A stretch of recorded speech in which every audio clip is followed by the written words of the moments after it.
over to you from the extreme right. Thank you, Chair. I am Wele Peter Christopher, Member of Parliament, Woolo West, Manafa District, and Member of Committee for Parliament and Local Affairs. Welcome, Honorable Elise. Thank you, Honorable Chair. Fox Odoi Oyuelowo, Member of Parliament, West Budama North East, Member, Legal and Parliamentary Affairs Committee. Thank you, Honorable Fox. Thank you, Chair. Okeyo Peter, MP Bukoli Islands, Namaingo District, Member on Committee on Defense and Internal Affairs. Welcome.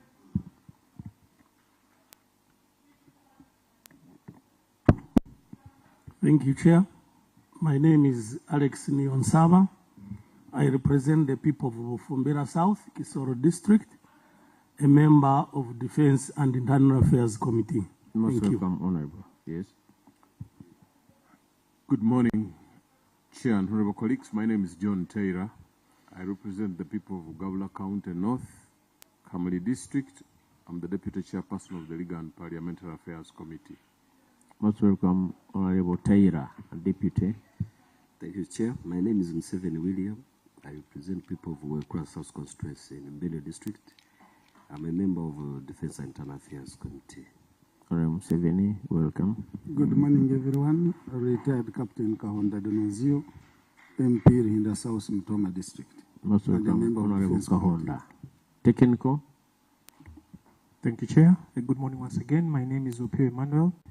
I'm the clerk to the Committee on Defense and Internal Affairs. Welcome. Yes. Thank you, Chair. Good morning, members and their colleagues. My name is Yori Komwiswa, Clerk, Defense and Internal Affairs. Welcome. Morning, Chair and honorable members. I'm Emmanuel Savunje, Personal Stand Chairperson, Committee on Legal. Welcome. Good morning, Chair. My name is Sarah Kiria, Senior Assistant Editor attached to the Committee on Legal and Parliamentary Affairs. Okay, welcome. Good morning, Chair, honorable members, our guests. I'm Morocco Patricia, Legislative Counsel, attached to the Committee on Defense and Internal Affairs. Most welcome.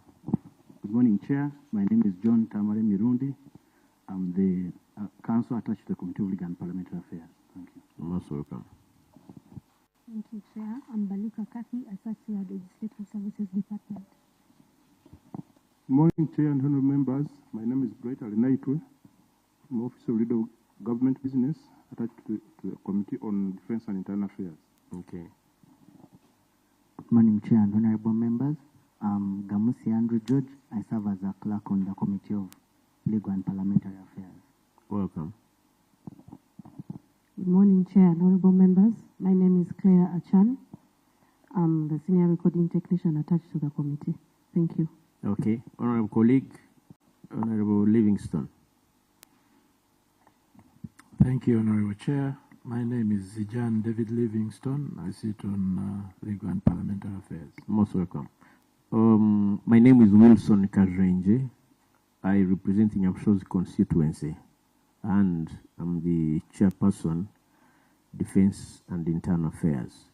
This is a sitting of joint committees, two committees, Defense and Internal Affairs, and Legal and Parliamentary Affairs. So my colleague, Honorable Baka Mugabe himself, then I give a chance to our hosts. My honorable colleague, honorable colleagues, members of the Joint Committee, our guests, Honorable Minister, and your team, ladies and gentlemen. My name is Stephen Baka Mugabe. I chair the Committee on Legal and Parliamentary Affairs and co-chair of the Joint Committee. Thank you so much, Mr. Chairman. Thank you. Honorable Minister, over to you and your team.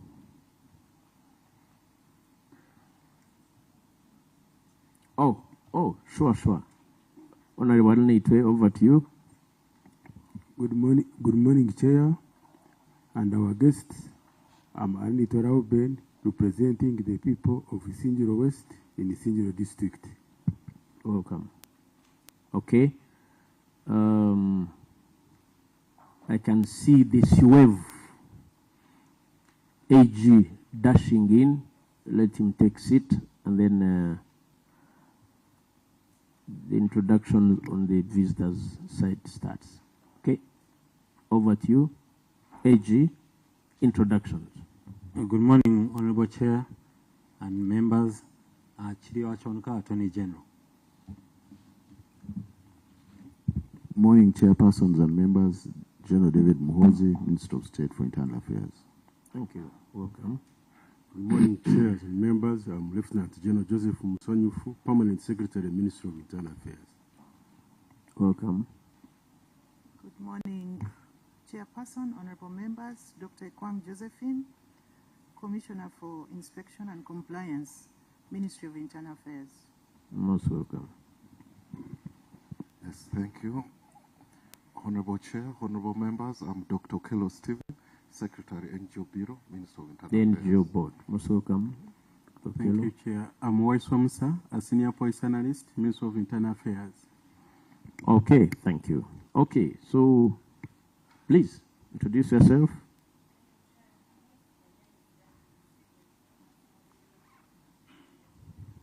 Most welcome. Thank you. Communication from the chair. I will communicate. If my comrade wants to supplement, he will.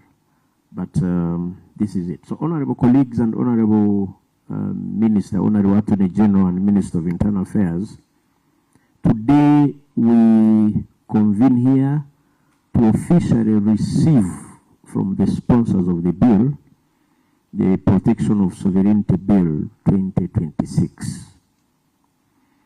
First, this is a sitting of joint committees, one of Defense and Internal Affairs and Legal and Parliamentary Affairs. This bill was tabled in Parliament on the 15th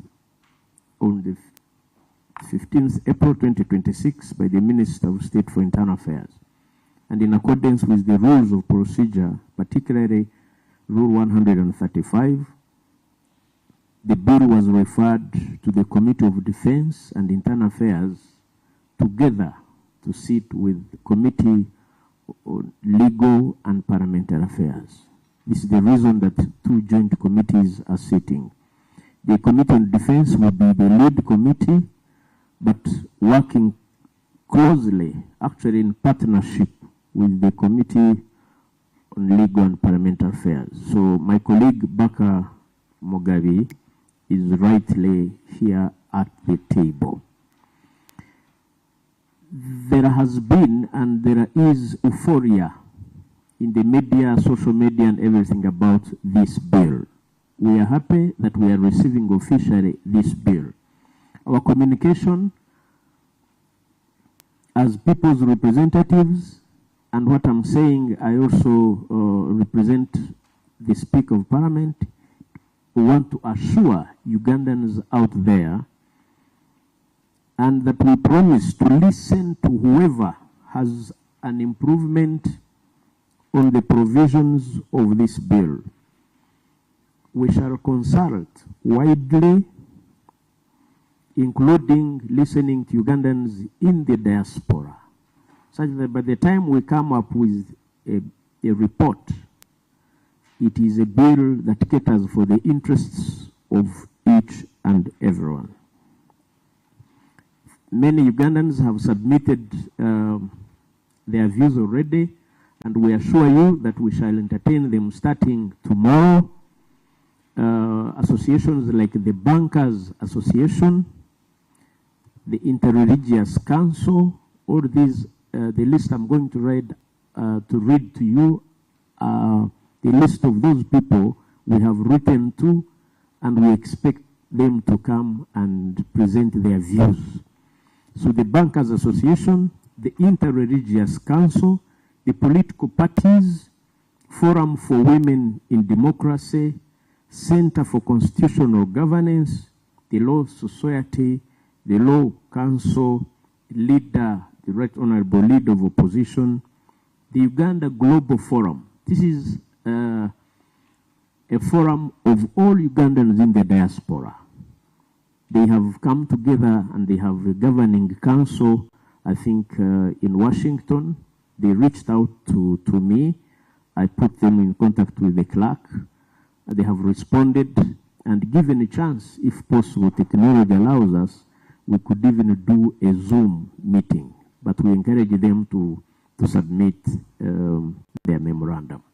And we still encourage more Ugandans out there, either individually or associations, whoever is concerned, to please come forward and give your views. This sitting of the two committees shall listen, shall consult, and process the views, and that we promise. I thank you so much. Honorable Baka, if you have anything to add on, please. Thank you. Thank you, Honorable colleague. Just a few issues. Number one, on behalf of the Committee on Legal, we are once again pleased to be joined with the Committee on Defense to deliver on a very important law. The other time we were joined to deliver on the EPDF Amendment Act, and so we are once again happy to be joined with you. Secondly, is to comment on the issue you have just said, that the committee is committed to giving enough time to Ugandans to be able to air out their views. My appeal to Ugandans out there is to come and appear before the committee, because when you go to the social media, we have so many Ugandans with very good ideas, but they are mostly articulating those ideas in forums that sometimes some of us don't have access to. So out there, people who want to appear before the committee, we have advertised the channel through which you can appear, and we encourage you to come and bring your views to the committee. Now, colleagues, members of the Joint Committee, we as a committee, we are going to be, of course, you know our obligation. We act as independent arbiters between the mover of the bill, that's the executive, and the stakeholders, the people. And so when we are here, I kindly request you colleagues to remain clearly independent, listen to both sides. Government has legitimate concerns in the bill, but as you have heard, the people, the stakeholders, have equally very important issues that we need to listen to. So we need to avoid taking sides, especially before that critical time when we make our report.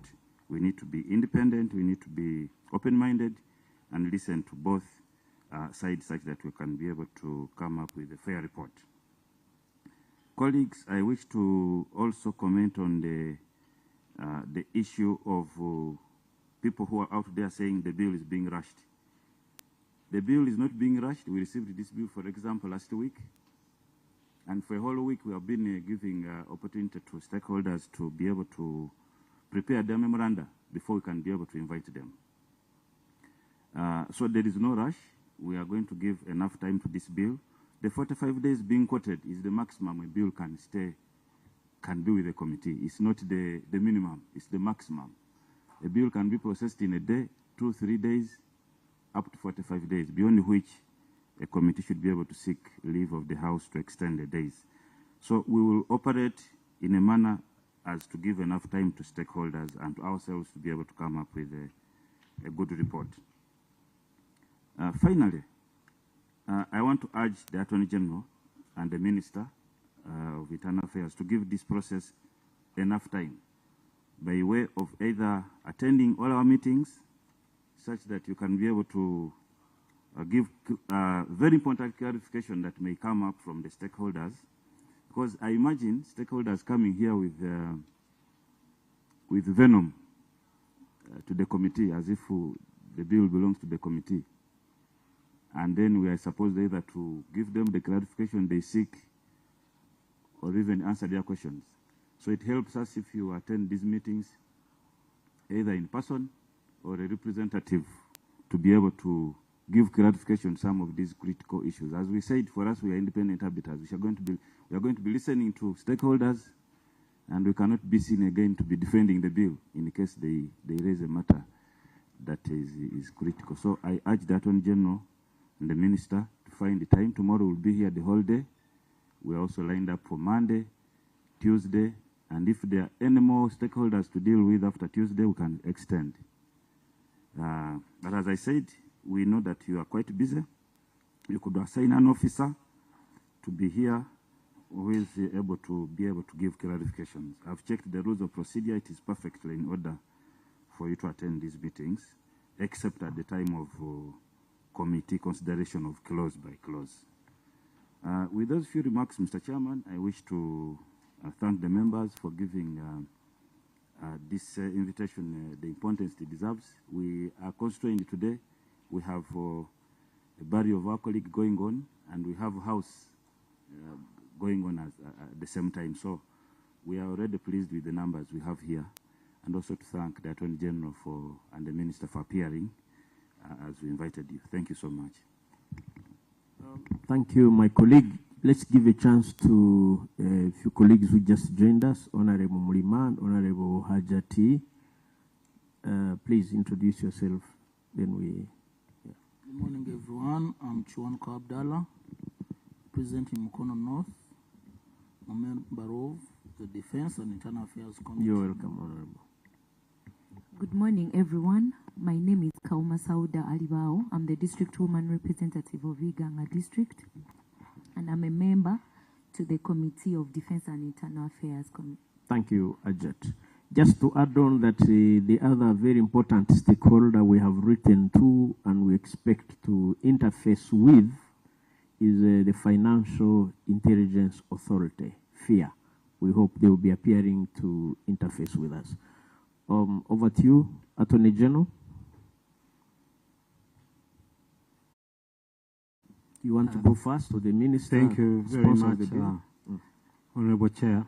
I think let me have the Minister of Internal Affairs make his presentation. Yeah. Then I can support him. Honorable Minister and the sponsor of the bill. Thank you, Honorable AG. The joint chairpersons and honorable members of both the Legal and Parliamentary Affairs Committee and the Defense and Internal Affairs Committees of Parliament. The Protection of Sovereignty Bill 2026, Bill number 13 of 2026, seeks to provide for the protection of sovereignty of the people of Uganda, to designate the department responsible for peace and security as the responsible entity for the registration and regulation of agents of foreigners, to provide for the protection of the sovereignty of Uganda, to provide for the registration of agents of foreigners, to regulate the funding and any other assistance to agents of foreigners and for related matters. The Protection of Sovereignty Bill 2026 was read for the first time in Parliament on 14th April 2026 and referred to the two committees in accordance with Rule 135 of the Rules of Procedure of Parliament of Uganda 2025. Background. Uganda's commitment to sovereignty is enshrined in its 1995 Constitution, and Article 1 thereof establishes that all power belongs to the people who shall exercise their sovereignty in accordance with this Constitution.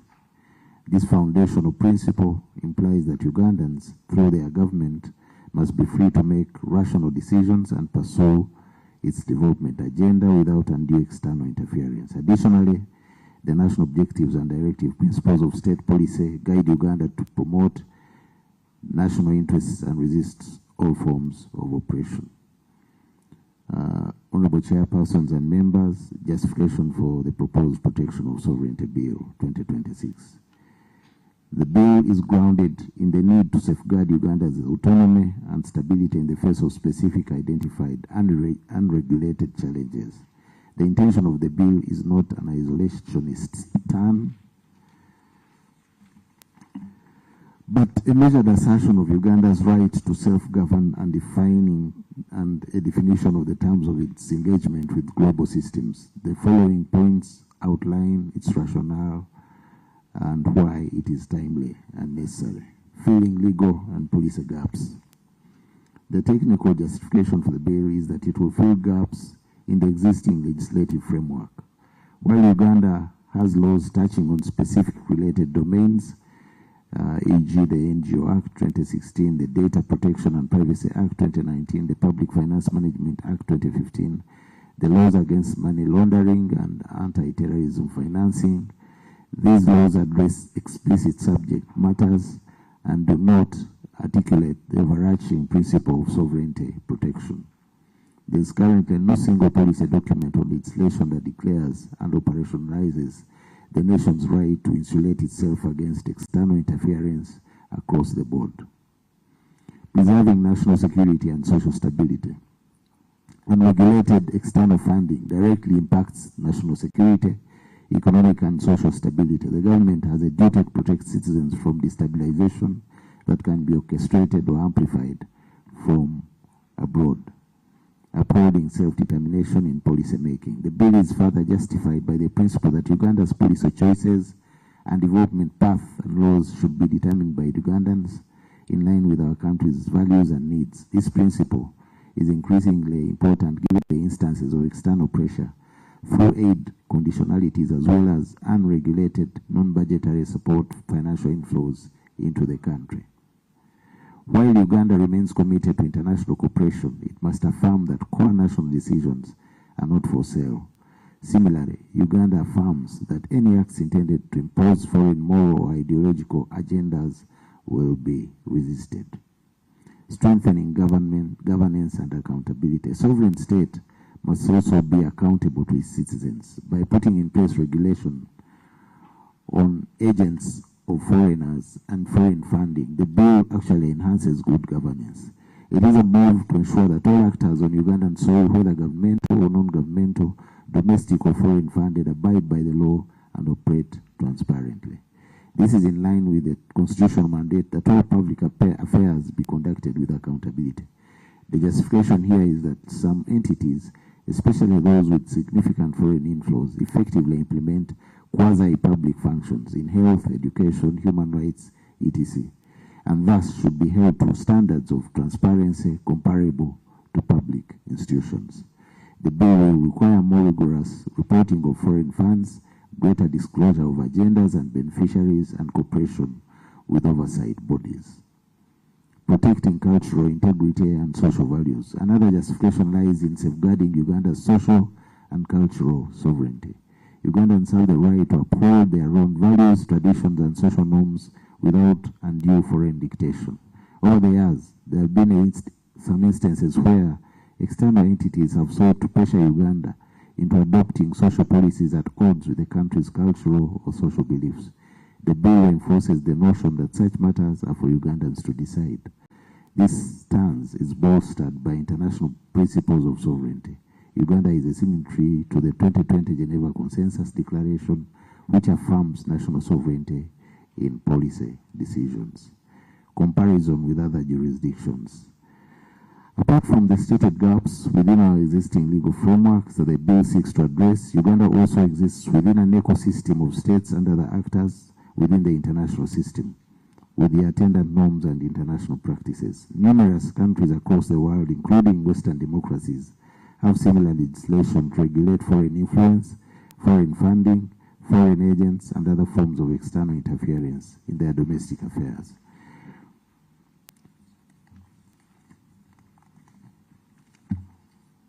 And we singled out some, and they are there in that table, including the United States, which has the Foreign Agents Registration Act, the FARA of 1938.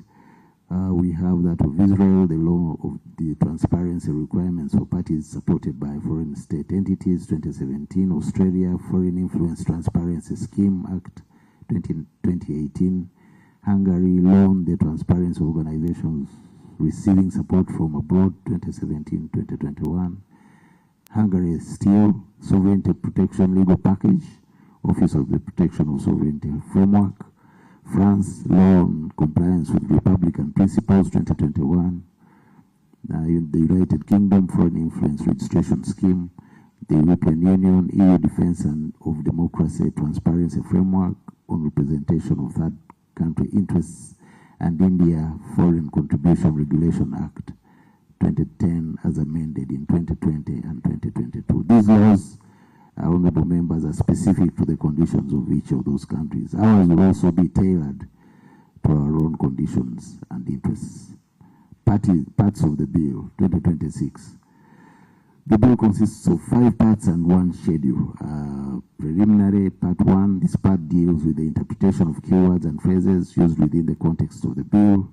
Part 2, protection of sovereignty. This part deals with the provisions on sovereignty of persons, functions and services, development of government policy, implementation of government policy, foreign policy, promotion of foreign policy, interfering with electoral processes, interfering with operations of government, and economic sabotage.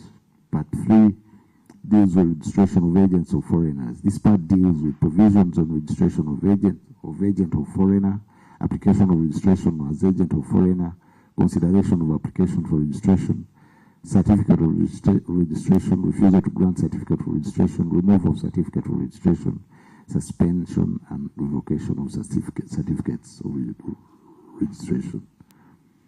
Regulating funding of agents of foreigners, that is part 4. This part deals with provisions on declaration of sources of funding, restriction on funding from foreigners, obtaining funds to engage in disruptive activities, foreign funding to government institutions, reporting of foreign funding, and submission of returns. Part 5 is the general part, and it deals with provisions on assistance to the minister, inspection, regulations, and the minister's power to amend the schedule. How the new proposals will differ from or affect the existing framework. The Protection of Sovereignty Bill 2026 introduces a new and dedicated legal regime for the protection of Uganda's sovereignty. At present, Uganda has laws that regulate adjacent areas such as public finance, money laundering, diplomatic relations, data protection, NGO operations, and criminal conduct. But there is no single law that specifically regulates foreign directed influence, registration of agents of foreigners, and foreign funding tied to activities, which, if they are not regulated, may undermine Uganda's sovereignty. The memorandum of the bill expressly states that Uganda currently has no specific law upholding the sovereignty of the country in a manner that addresses these forms of interferences comprehensively. First, the bill introduces a statutory registration framework for agents of foreigners. Under clauses 14 to 20, no person or entity may act as an agent of a foreigner unless they are registered with the department and issued with a certificate by the minister. The bill also provides for application requirements, suitability inquiries, issuance, refusal, renewal, suspension, and revocation of registration. This goes beyond the current framework.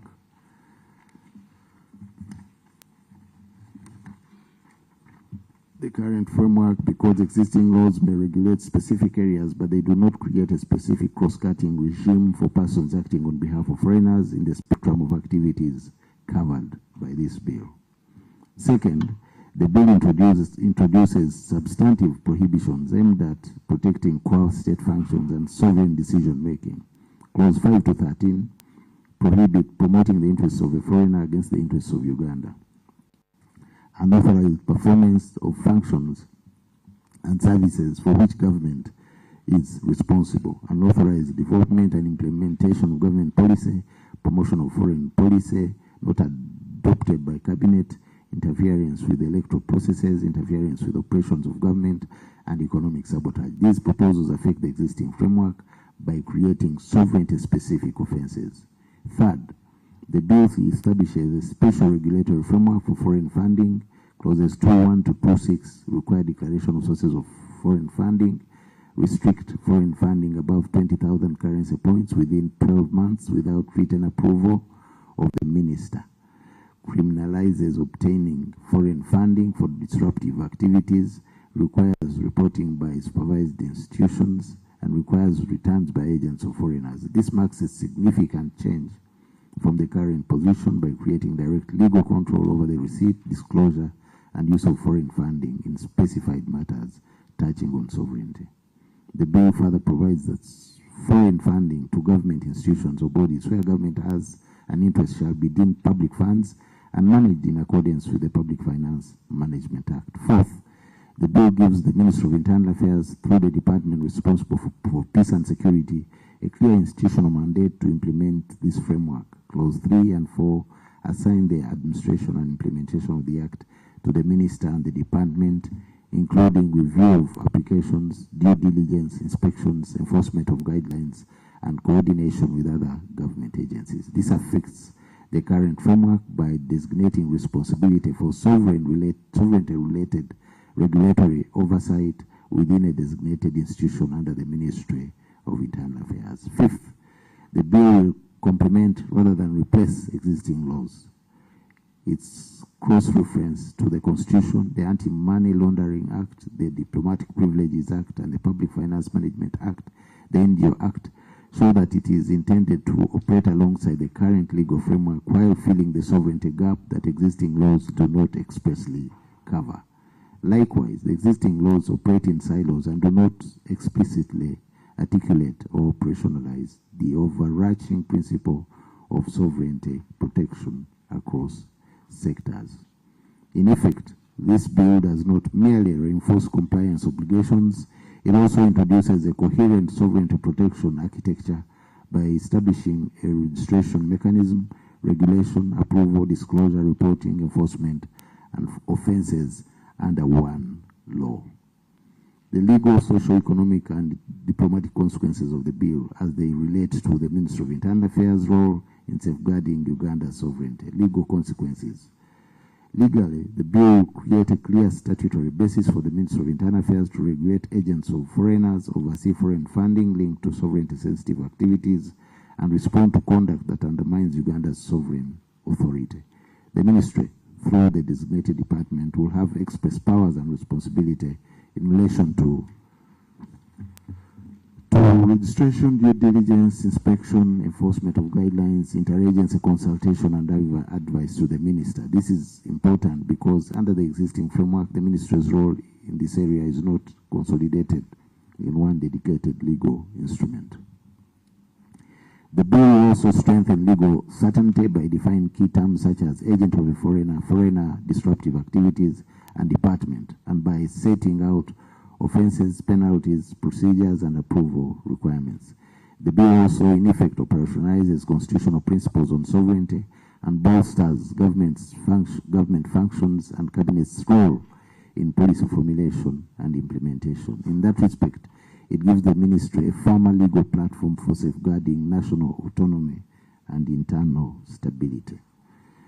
Honorable members, at the same time, the bill will require careful implementation through regulations and administrative procedures to ensure consistency with the Constitution, due process, existing licensing regimes, and Uganda's international obligations.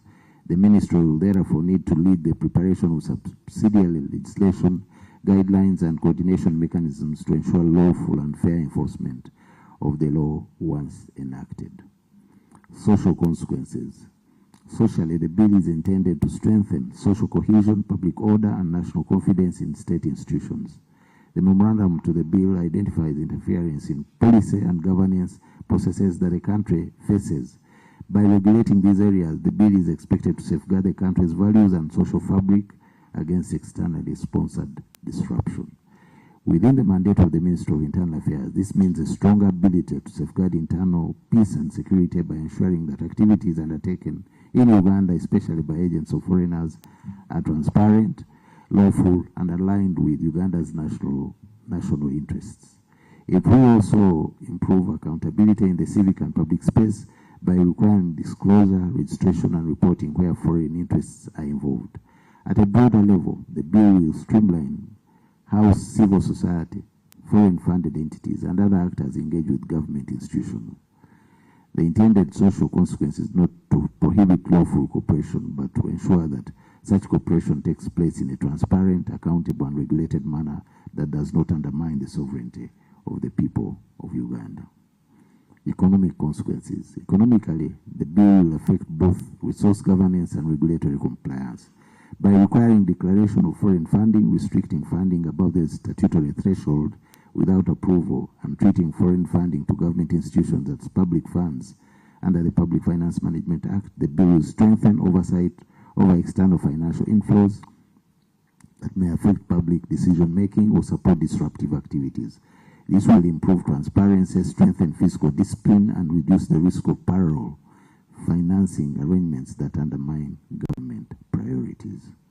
For the Ministry of Internal Affairs, the economic consequences are twofold. On the one hand, the ministry will have stronger legal tools to prevent foreign financial influence from undermining national stability and public administration. On the other hand, implementation will require financial resources for staffing, inspection, registration systems, coordination, training, technology, and enforcement.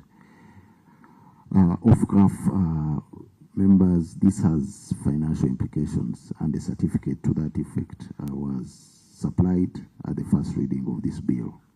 The implementation over the first 5 years would require additional funding. Cabinet approved that funding need, and it should be available within the medium-term expenditure framework. It also defines administrative, institutional, technology, capacity building, and enforcement costs.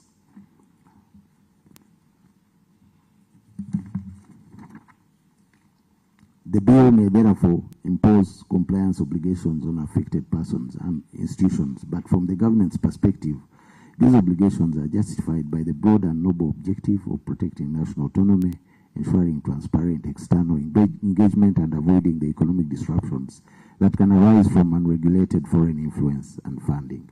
Diplomatic consequences. Diplomatically, the bill will signal Uganda's intention to engage the international community on the basis of mutual respect, lawful cooperation, and non-interference. Clause 9 of the bill expressly states that Uganda's foreign policy shall be based on promotion of the national interest, respect for international law and treaty obligations, peaceful coexistence and non-alignment, peaceful settlement of disputes, and opposition to domination and oppression. The bill, therefore, does not reject international engagement. Rather, it establishes the domestic legal boundaries within which such engagement should occur. For government, this means its safeguarding role will extend beyond internal regulation to helping ensure that foreign actors, representatives, and funded entities operate within Uganda's legal and sovereign framework. The ministry will need to work closely with the ministry responsible for foreign affairs and other agencies to distinguish legitimate diplomatic, development, and commercial engagement from conduct that amounts to undue interference. Clause 3 already requires consultation with other agencies, including the ministry responsible for foreign affairs and the ministry that may from time to time be responsible for policy formulation, and all the agencies across the government.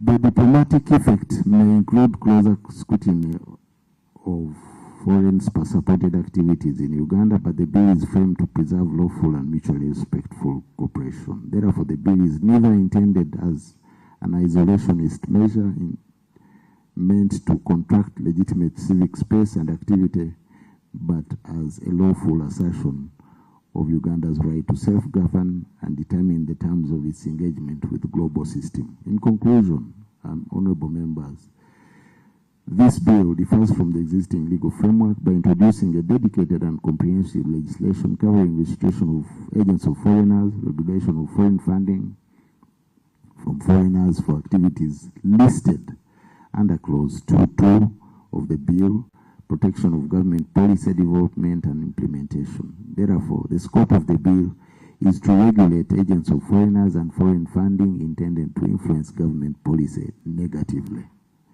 Since the bill's first reading, we have had lots of conversations in the public realm regarding aspects of the bill, including those about the definition of an agent of a foreigner as well as the bill's scope. I want to allay the fears of Ugandans and all our international partners that we mean well, we are open-minded and shall reach common ground on the intent of the bill and all these issues. We legislate for the public interest and public good. We cannot be the ones to undermine the same sovereignty we seek to cushion through this intended legislation. With the learned Attorney General, we shall address all these anxieties. I thank you, and I beg to submit. Thank you. Thank you, Honorable Minister, and the main sponsor of the bill. Before I allow the Attorney General, honorable colleagues who just joined us, please introduce yourself. You can see Akaliamagwa Kekamanyi.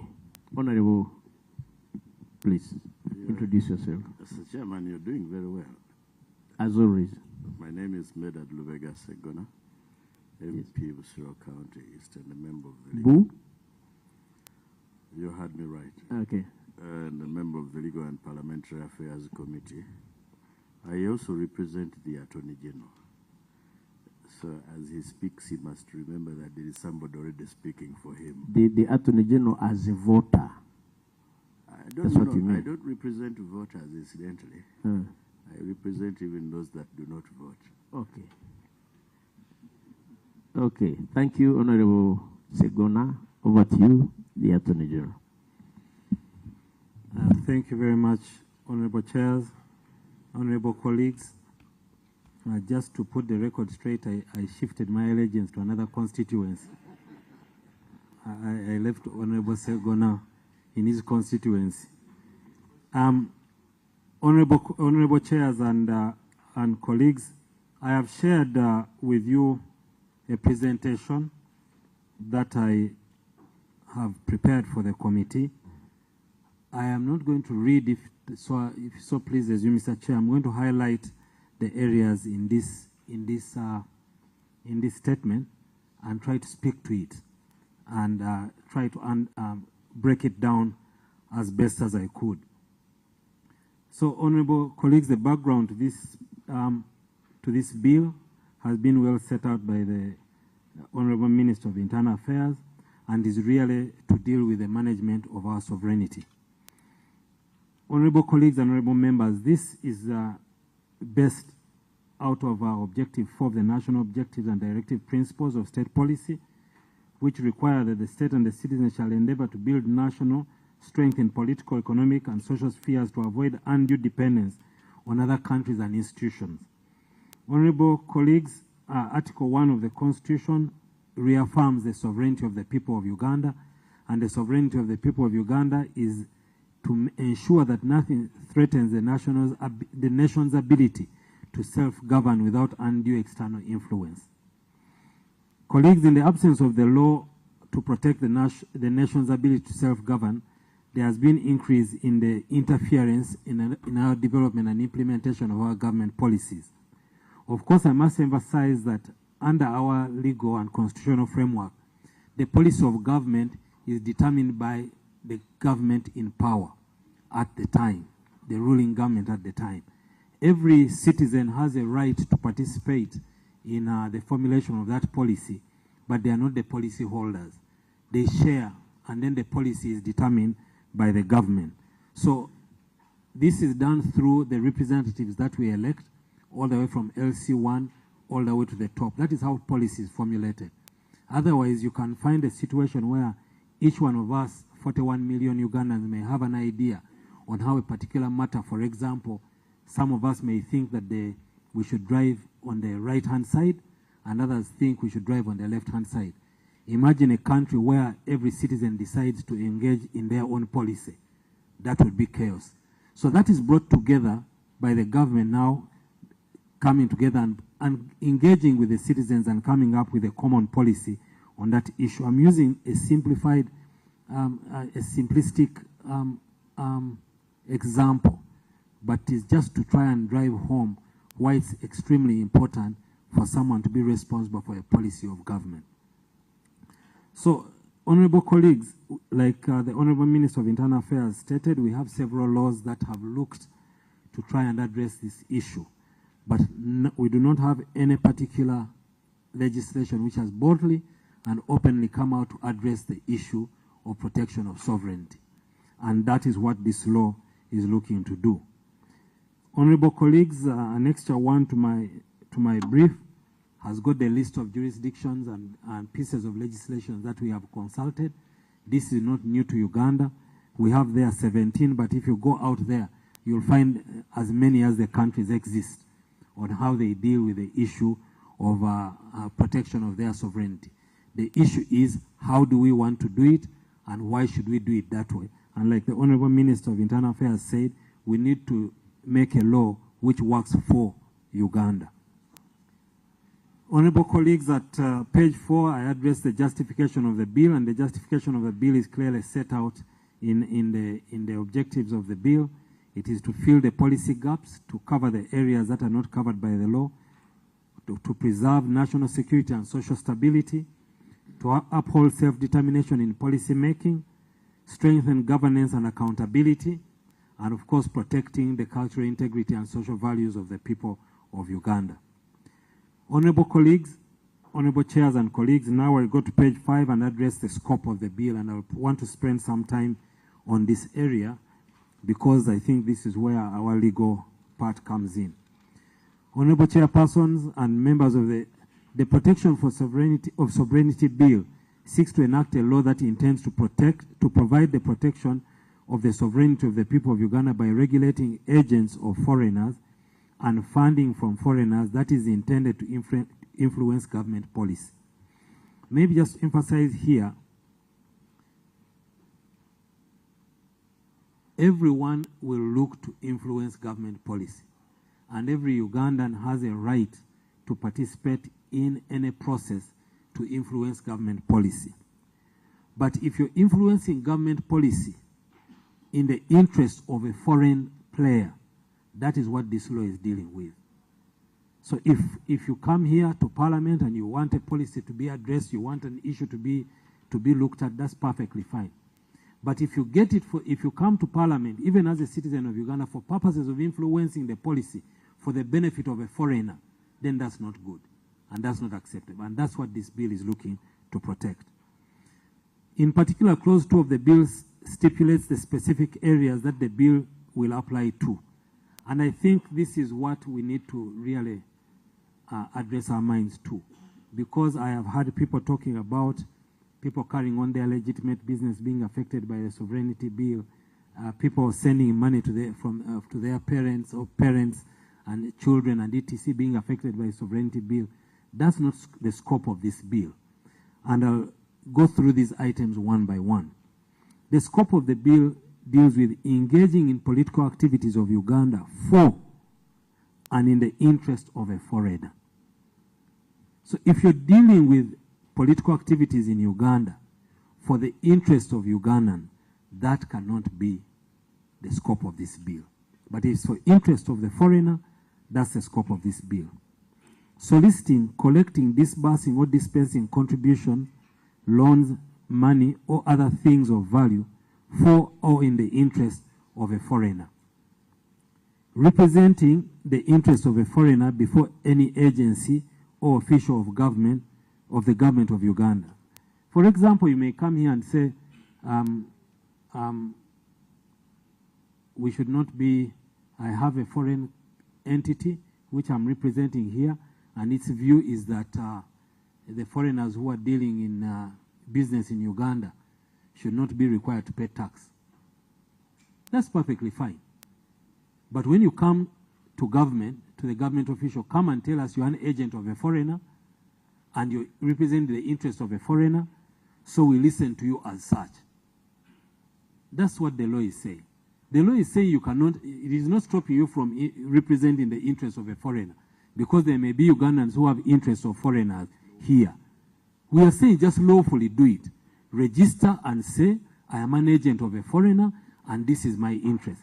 And not to say that every foreign policy is bad. But if you bring it to Uganda, bring it clearly, stating what your interest is in that policy. Agreeing, consenting, or assuming or purporting to act as, or who is or holds himself or herself out to promote the interest of a foreigner against the interests of Uganda. We have our cultural values. If you want to go and promote a foreign value, it's perfectly fine. Just register as a foreigner and an agent of a foreigner and represent that interest. Influencing the development policy of Uganda. For example, in Uganda here, we may say that our development policy now is putting money in the hands of the people through PDM. But you may have a different view. And maybe there is a foreigner out there who does not think it is good for government to give direct grants to the people of Uganda. Because when you give grants to the people of Uganda, maybe they want to borrow money from the bank and etc. And therefore it is your interest to come and promote So that is the policy of government. The policy of government is under PDM. But if you're coming here to influence that policy negatively or otherwise for the interest of the foreigner, then that law prohibits that. Funding political parties, organizations, or other persons contesting for elections. If you're a foreigner, you have an agent of a foreigner, you want to install into government a government. So you decide to form a political party, you get funding from outside for purposes of protecting the interests of foreigners by, for example, saying, after we have come, we shall amend the law and give all these other people from this country citizenship in Uganda. That's wrong. So you become an agent of those people. And that's what the law is saying. The law is saying just register, come and do it, and feel free to act accordingly. So the scope of the act, as stipulated in clause 2, is exactly how far it goes. It will not apply to funds received by private person, commercial entities for family purposes. If I'm receiving money from a foreigner for purposes of doing my business, that has nothing to do with the scope in clause 2. So that cannot be foreign. That cannot be, you cannot become an agent of a foreigner for that. So it can only be in that scope. So the act will only apply to funds that are meant to fund the activities listed in clause 2. That is the activities that are intended to promote the interests of foreigners, influencing the development policy of Uganda, and funding of political activities or contesting for elections for the benefit of foreigners. Of course, the question has been out there. How do we know? That's a question of evidence. For example, when we wrote the law that it shall be criminal to commit murder, we did not tell you how to prove murder. If you stab by the knife, we go and get the evidence, the DNA, in order to prove that you committed that offense. So even if a person received funding from a foreigner and it is meant for these purposes, it is incumbent upon government, if they intend to prosecute that person under this law, to get the evidence to confirm that that person actually brought those funds for that purpose. And if they cannot, then the law will not be held against that person. Honorable Chair and members, concerns have been raised regarding some of the definitions in the bill. It is important to note that the definitions provided for under the bill are only limited to the context of the bill. The word foreigner, for instance, in the bill is used in reference to a foreigner who engages in activities as set out in clause 2 of the bill. That is activities that are intended to promote the interests of foreigners. So further, the inclusion of Ugandan citizens residing outside Uganda in the definition of a foreigner is only limited to instances of where a Ugandan citizen residing outside Uganda is engaged in activities under clause 2 of the bill, and that does not affect their citizenship. Honorable colleagues, maybe just to emphasize this, because it has been a matter of grave concern in the public domain. Of course, the committee will look at it, and we will all look at it, and if there is clarity that needs to be made, we make the clarification. We are saying, for example, if a Ugandan citizen has $100,000 and is in America or in Sweden or in another country outside Uganda, and he decides to spend that money to support his local MP in an election, that's not an action of a foreigner. That's him acting for himself. But if that Ugandan had $100,000 and in concert with foreigners said, let us install a particular MPX for purposes of doing this activity, that person becomes an agent of a foreigner. So even you in Uganda here, if you're in Uganda here and you get money to support an MP, but you get that money for purposes of supporting the interests of a foreigner, you become an agent of a foreigner. So this has nothing to do with citizenship. It has everything to do with the action that you're doing, the purpose for which you're doing that action. And I'm sure the committee will look at it, and if need be, we can correct, clarify, amend, whatever it is, so long as the purpose is not lost. The purpose is, it is not to take away the citizenship of that person, but it is to tell all of us, do not act for the interest of a foreigner. But every Ugandan should be at liberty to participate in the affairs of this country as long as they are acting for their own interest as Ugandans. Mr. Chairman, with your permission, maybe just in case I lose sight of this, what does the Attorney General and the government lose in simply criminalizing activity without dubbing a Ugandan a foreigner? What do you lose? Because the Baganda sense Bambi Edibiamtere. What do you lose by simply criminalizing activity without referring to a Ugandan as a foreigner? You know, sometimes you cause resentment which is not necessary. Okay, that's a political way of looking at it. The legal way of looking at it is that the person needs to know that what they are doing is criminal. Would it be less criminal if you did not use the word foreigner? No, it would not be less criminal. But for me, my view is, why do I go around in circles? If I want to talk about you, why don't I talk about you? Why should I? You can actually talk about me without profiling me as a foreigner. I think that's what the committee. Actually, what you're talking about. I think that's what the committee can do. Not legal. That's what the committee can do. That's what I've suggested. If you think that our view of doing things, then you can correct it.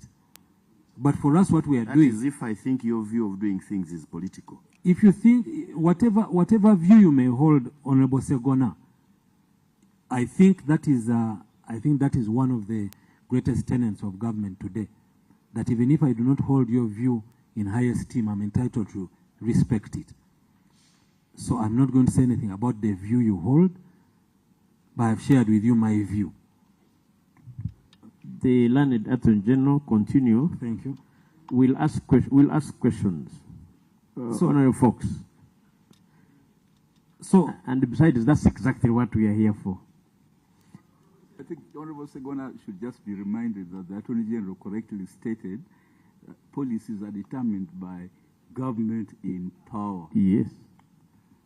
No, no. Be reminded because I have sufficient memory of that. No, Honorable Fox, we are making laws for posterity. There must be clarity of policy because as we speak, there is nothing called policy in our law. You just sit. What you decide as cabinet. Procedure. Chair. Thank you, Chair. In the interest of time and for sanity, may we allow the Attorney General to proceed, conclude his submission. Then we can all weigh in and make our own, yeah. And order. Mr. Chairman, order forward. The opposite of the word sanity is actually insanity. By the member referring to the proposals as lack of sanity and insinuating insanity, is he in order? Chair, procedure, you cannot raise order on procedure. I give a chance to the learned Attorney General to conclude his presentation, then honorable colleagues will come in. Thank you. Go on. Thank you very much, Honorable Chair. So suffice it to say, the provisions of the Protection of Sovereignty Act shall apply to any person or agent of a foreigner who carries out the activities in Clause 2. The activities in Clause 2 do not include funding for purposes of commercial, private, or domestic use. And like I said, if any of the provisions are not clear, we welcome the committee's advice on how we can make them clear. Now, I would like to highlight on the clauses. Clause 1 is interpretation. Clause 1 provides for the definition of words in the bill, and the words in the bill are subject to the definition for purposes of this act. For example, honorable colleagues, in the Land Act, there is a definition of a foreign company, and that provision says that for purposes of the Land Act, any company which does not have a provision precluding the ownership of the asset of the shares of that company to more than 49% to a foreigner is a foreign company. But we all know that under the Companies Act, that is not the definition of a foreign company. So what I'm saying is that you can define a law. For purposes of that law, you provide a definition to suit that particular act or that particular bill. So if that is what we'll say about the definition of foreigner as we had it in this bill.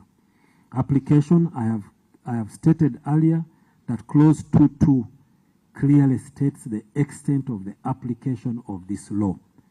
If there is anything that has not been stated in clause 2.2, it cannot be the subject of this law, because that is the extent of the application of the law. Clause 3 deals with the administration of the Act and places it in the ministry in charge of internal affairs. Clause 3 also sets out the department responsible for this law. Clause 4 sets out the functions of that department. Clause 5 further re-emphasizes the sovereignty of the people of Uganda as is understood under this law. Clause 6 deals with the exercising of the functions and services for which government is responsible. Clause 7, development of government policy. We are discussing clause 7 just for clarity, who is responsible for determining government policy and how we achieve it. And also, maybe to also emphasize this, honorable chairs, even when Ugandans want to participate in the development of policy, there is a procedure, a process that is undertaken. For example, what we are doing here is shaping the policy of government, the policy of the country. Because when government comes up with a policy, it sets the law. And the law is supposed to guide that policy. Parliament comes in to shape it. And we have all this discourse and consultation in order to get that policy right. Foreign policy is defined under clause 9. Prohibition of promotion of foreign policy. This clause prohibits a person or agent of a foreigner from engaging in any activity, soliciting or receiving or obtaining any assistance from a foreigner to sponsor or organize a meeting or any function with the aim of promoting the foreign policy in Uganda that has not been adopted by a cabinet as a government policy. For example, in Uganda here today we have a government policy that all children should go to school. There are countries that use homeschooling as a policy. For example, if you came to a meeting and you started promoting homeschooling here, that would be against government policy. That's a foreign policy. But for example, you may want to include it in government policy. So you come, discuss with cabinet, discuss with government, and say, let us include a policy on homeschooling. That any student, so for us, our policy is students should go to school. If you have to do homeschooling, there are processes that you go through. So that is the kind of thing that we are saying. I'm just using these examples off the cuff, what may be a foreign policy. Prohibition of interfering with the electoral processes, that is clearly stated. If you get money from a foreigner to interfere with our electoral processes, that is promoting foreign policy. Prohibition of interference with the operations of government. The clause prohibits a person or agent from engaging in any activity, soliciting, obtaining, or receiving any assistance from a foreigner to sponsor, organize a meeting, or any function with the aim of interfering with the operations of government. Prohibition of economic sabotage. This clause publication of information or participation in any act or activities that weakens or damages the economic system or viability of the country, causing economic disruption, insecurity, or instability. Yes, for example, I received only last evening I received a communication from the National Association of Broadcasters saying that this one will interfere with their ability to run their news. So I think what I gleaned from the communication from the National Association of Broadcasters is that they are at liberty to say, for example, that Uganda has run out of fuel. For example, when Uganda does have fuel. Or, for example, they are at liberty to say, in Uganda, it is okay to expropriate the property of an investor. So that's what they are saying. So we are saying, no, that's not okay. We are saying that if you're doing it for purposes of supporting the interest of a foreigner, then that is okay. That is not correct. And that's economic sabotage. But if you're doing it as a Ugandan, discussing your economy, and it's not in the interest of a foreigner, then you will not be caught by the law. So if you're not under clause 2.2, the law doesn't apply to you. registration of foreign agent. The clause 6 provides for registration of agents of foreigners by departments responsible for peace and security. And I think this is a very good thing, because for me, if I'm an agent of a foreigner and I come and register and I say I'm an agent of a foreigner, then I commit no offense. I can continue my business as an agent of a foreigner. But at least then we know. So it provides, clause 15 provides for the application process. Clause 16 deals with the consideration. And clause 17 deals with the certification. Clause 18 deals with the refusal to grant a certificate. Clause 19, renewal of the certificate. Clause 20, suspension of the certificate. And declaration, clause 21, declaration of sources of funding. Clause 22, restriction of funding from foreigners. And this is saying that if you want to get more than 400 million in a 12-month period, just go and apply to the minister and say that I am carrying out some very good work for the foreigners. I have received 400 million for that purpose. I would like to receive some more to carry out the activities of my principal, because I'm an agent of a foreigner. And the minister should be able to give you permission to get more money and carry out the activities for the foreigners.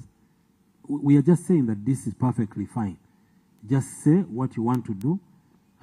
In fact, you can even say that I have a principle to my business is to work honestly to remove the constitutionally elected government for the benefit of the foreigner, and I am registering for that purpose. I need to get 10 billion shillings to do it, and I'm sure the minister, after you meet the requirements, will give you the license and you continue doing what you have to do. Clause 23, obtaining funds to engage in disruptive activities. Clause 24 deals with foreign funding to government institutions, and it's just simply restating what the law says, that if you get money for government, it should be dealt with under the PFMA, and all those are public funds. Reporting of foreign funding and submission of returns. Assistance of ministers is clause 27, and then inspection, and then powers to amend. Honorable colleagues and honorable chairs, and we have received several comments from the public, and our annexure 2 has attempted to deal with these items.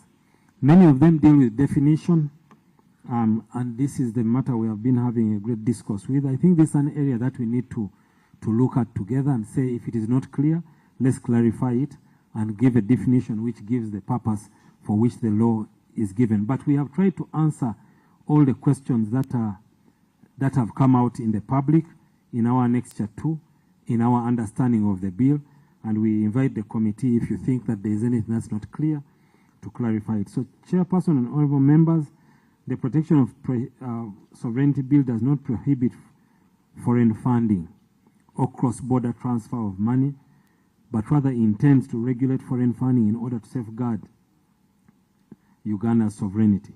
Uganda is not the first to enact such legislation. Uganda has found it necessary to safeguard its sovereignty, security values and norms that we hold sacred as a nation. The Honorable Chair and members, these are the proposals contained in the Protection of Sovereignty Bill, which is before you for consideration. We beg to submit, and we call upon the committee and all the people of Uganda to support government in this quest, and where there is any clarification that needs to be made, we are happy to make it. If there is anything that's not clear in the bill, at least so long as the purpose is clear, we can work together to correct it and make a bill that works for Uganda. I thank you. Thank you. Thank you, the learned Attorney General, and thank you, the Minister. Honorable colleagues, I think this is exactly what we had hoped for. It is here. The bill is before us. It is within your powers now to start, as the rules of procedure say, scrutinizing. And it's, I'm now going to give you a chance, so it's important to point out your views, questions on clause by clause. This will help us to move faster and conclude this. I'll give a chance to honorable colleagues who just joined us first. Honorable K, a moment. There are those who joined us first to introduce themselves. So we are a family and we move in tandem. Honorable Dr. Gilbert. Olanya. It's important that people get to know who you are. Yes. Thank you, Mr. Chairman, and my colleagues, and the Attorney General. My name is Gilbert Olanya, the member of this committee. That is Defense and Internal Affairs. Most welcome. Thank you, Mr. Chairman. Okay. Your neighbor. Thank you, Chair. I'm Achai Juliet Lodo, Member of Parliament for Ngora County, a member of the Parliamentary and Legal Committee. Thank you. Most welcome. The Honorable Deputy Chair of Defense and Internal Affairs, kindly introduce yourself. My name is Lenos Ngompek, Deputy Chair. Yes, Honorable Lenos Ngompek. Yes, Honorable Chivare.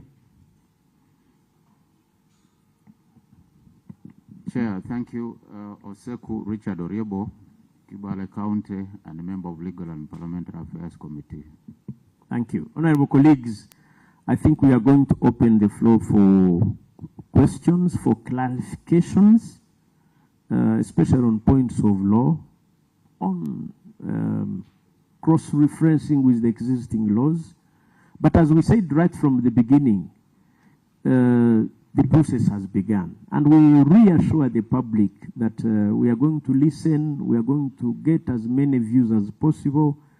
The 11th Parliament is here for the people. Even those who can't appear physically should be encouraged to submit like many have submitted. We're even intending to, we're working out to see whether we can reach out by Zoom to the Ugandans in diaspora, including those, the global, Ugandan Global Forum that have already submitted, and foreigners as well. How? Okay, honorable colleagues, the Attorney General is here and the Minister, kindly your questions. And let's restrict ourselves to the bill as it is. Over to you. Honorable Fox Orweyorewo, west of Daman or south, east, west? South, central, east, north. Thank you, Honorable Chair. Only one question. There's a recurring theme throughout the bill, and that theme is foreign interests. Foreign interests. Yeah. Yes. Could the Attorney General consider defining foreign interests? Yes. So for purposes of clarity. Yes. Thank you. Thank you, Honorable Orweyorewo. Honorable Okeyo. Thank you, Chair. I want to thank the Minister and the Attorney General for the presentation. Honorable Chair, I will begin with the title of the bill. Is this the best title of the bill? National Sovereignty. Well, if they came up with the worst, we can give them the best. I want elaboration on that. Then secondly, Honorable Chair, there are laws, for example, the NGO. What really is not addressed by the Penal Code Act, what is not addressed by the NGO Act, that actually this law is trying to address. Because when you see all these laws we are citing really have that clause. That it brings me to, apart from humbly using the word foreign agent, I would alternatively use the word spy. I want an explanation from the Attorney General. Thank you. Honorable David Livingstone. Yeah, I would seek clarity from the Minister and the Honorable Attorney General with regard to a particular kind of recipients of funding from abroad, but where those people, where the recipients don't necessarily have a contractual relationship with the sources of funding. For example, you have Ugandans who run agencies locally.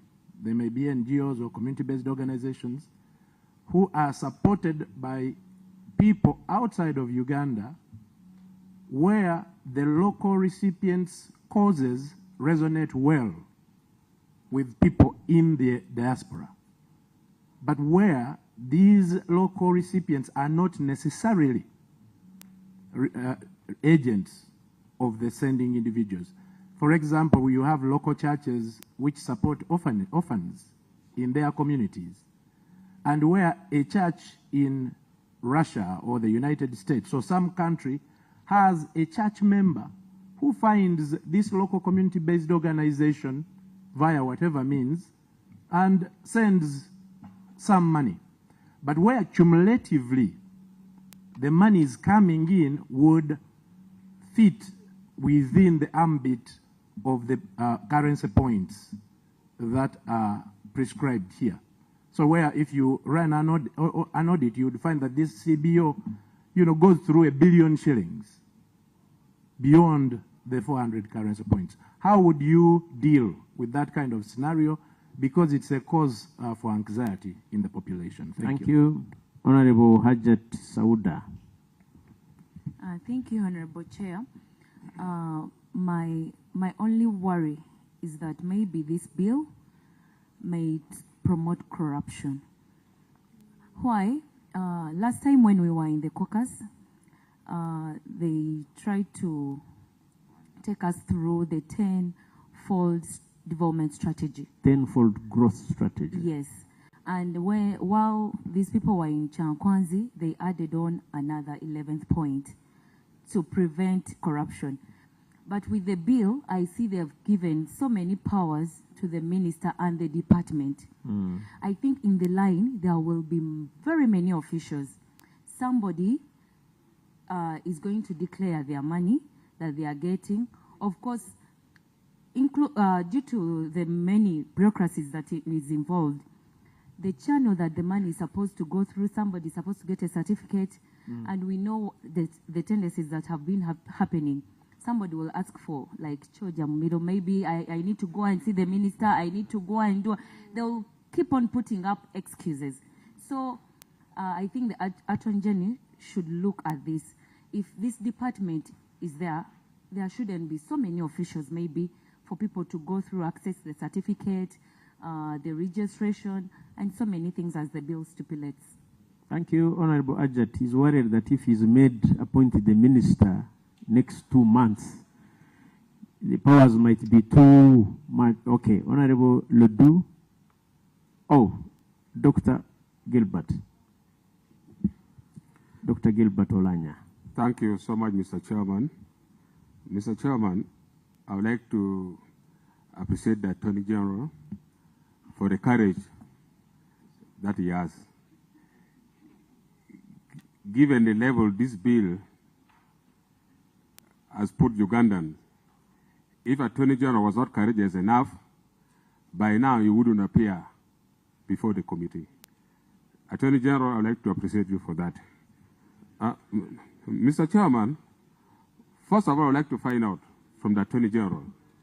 You recall the Right Honorable Speaker directed that this current Parliament is running out of time. And she advised that other bills should be withdrawn. And many members who had private members' bill, government bill, were withdrawn, awaiting the next Parliament. And given the time of this bill, I would like to find out from the Attorney General, why are you introducing this bill at this material time, when we are left with a few days to end the term of this Parliament? And why is this bill is so much in a hurry? Aware that in the order paper today, you are supposed to present on the floor of Parliament today, in which Parliament is sitting right now. We are on the order paper.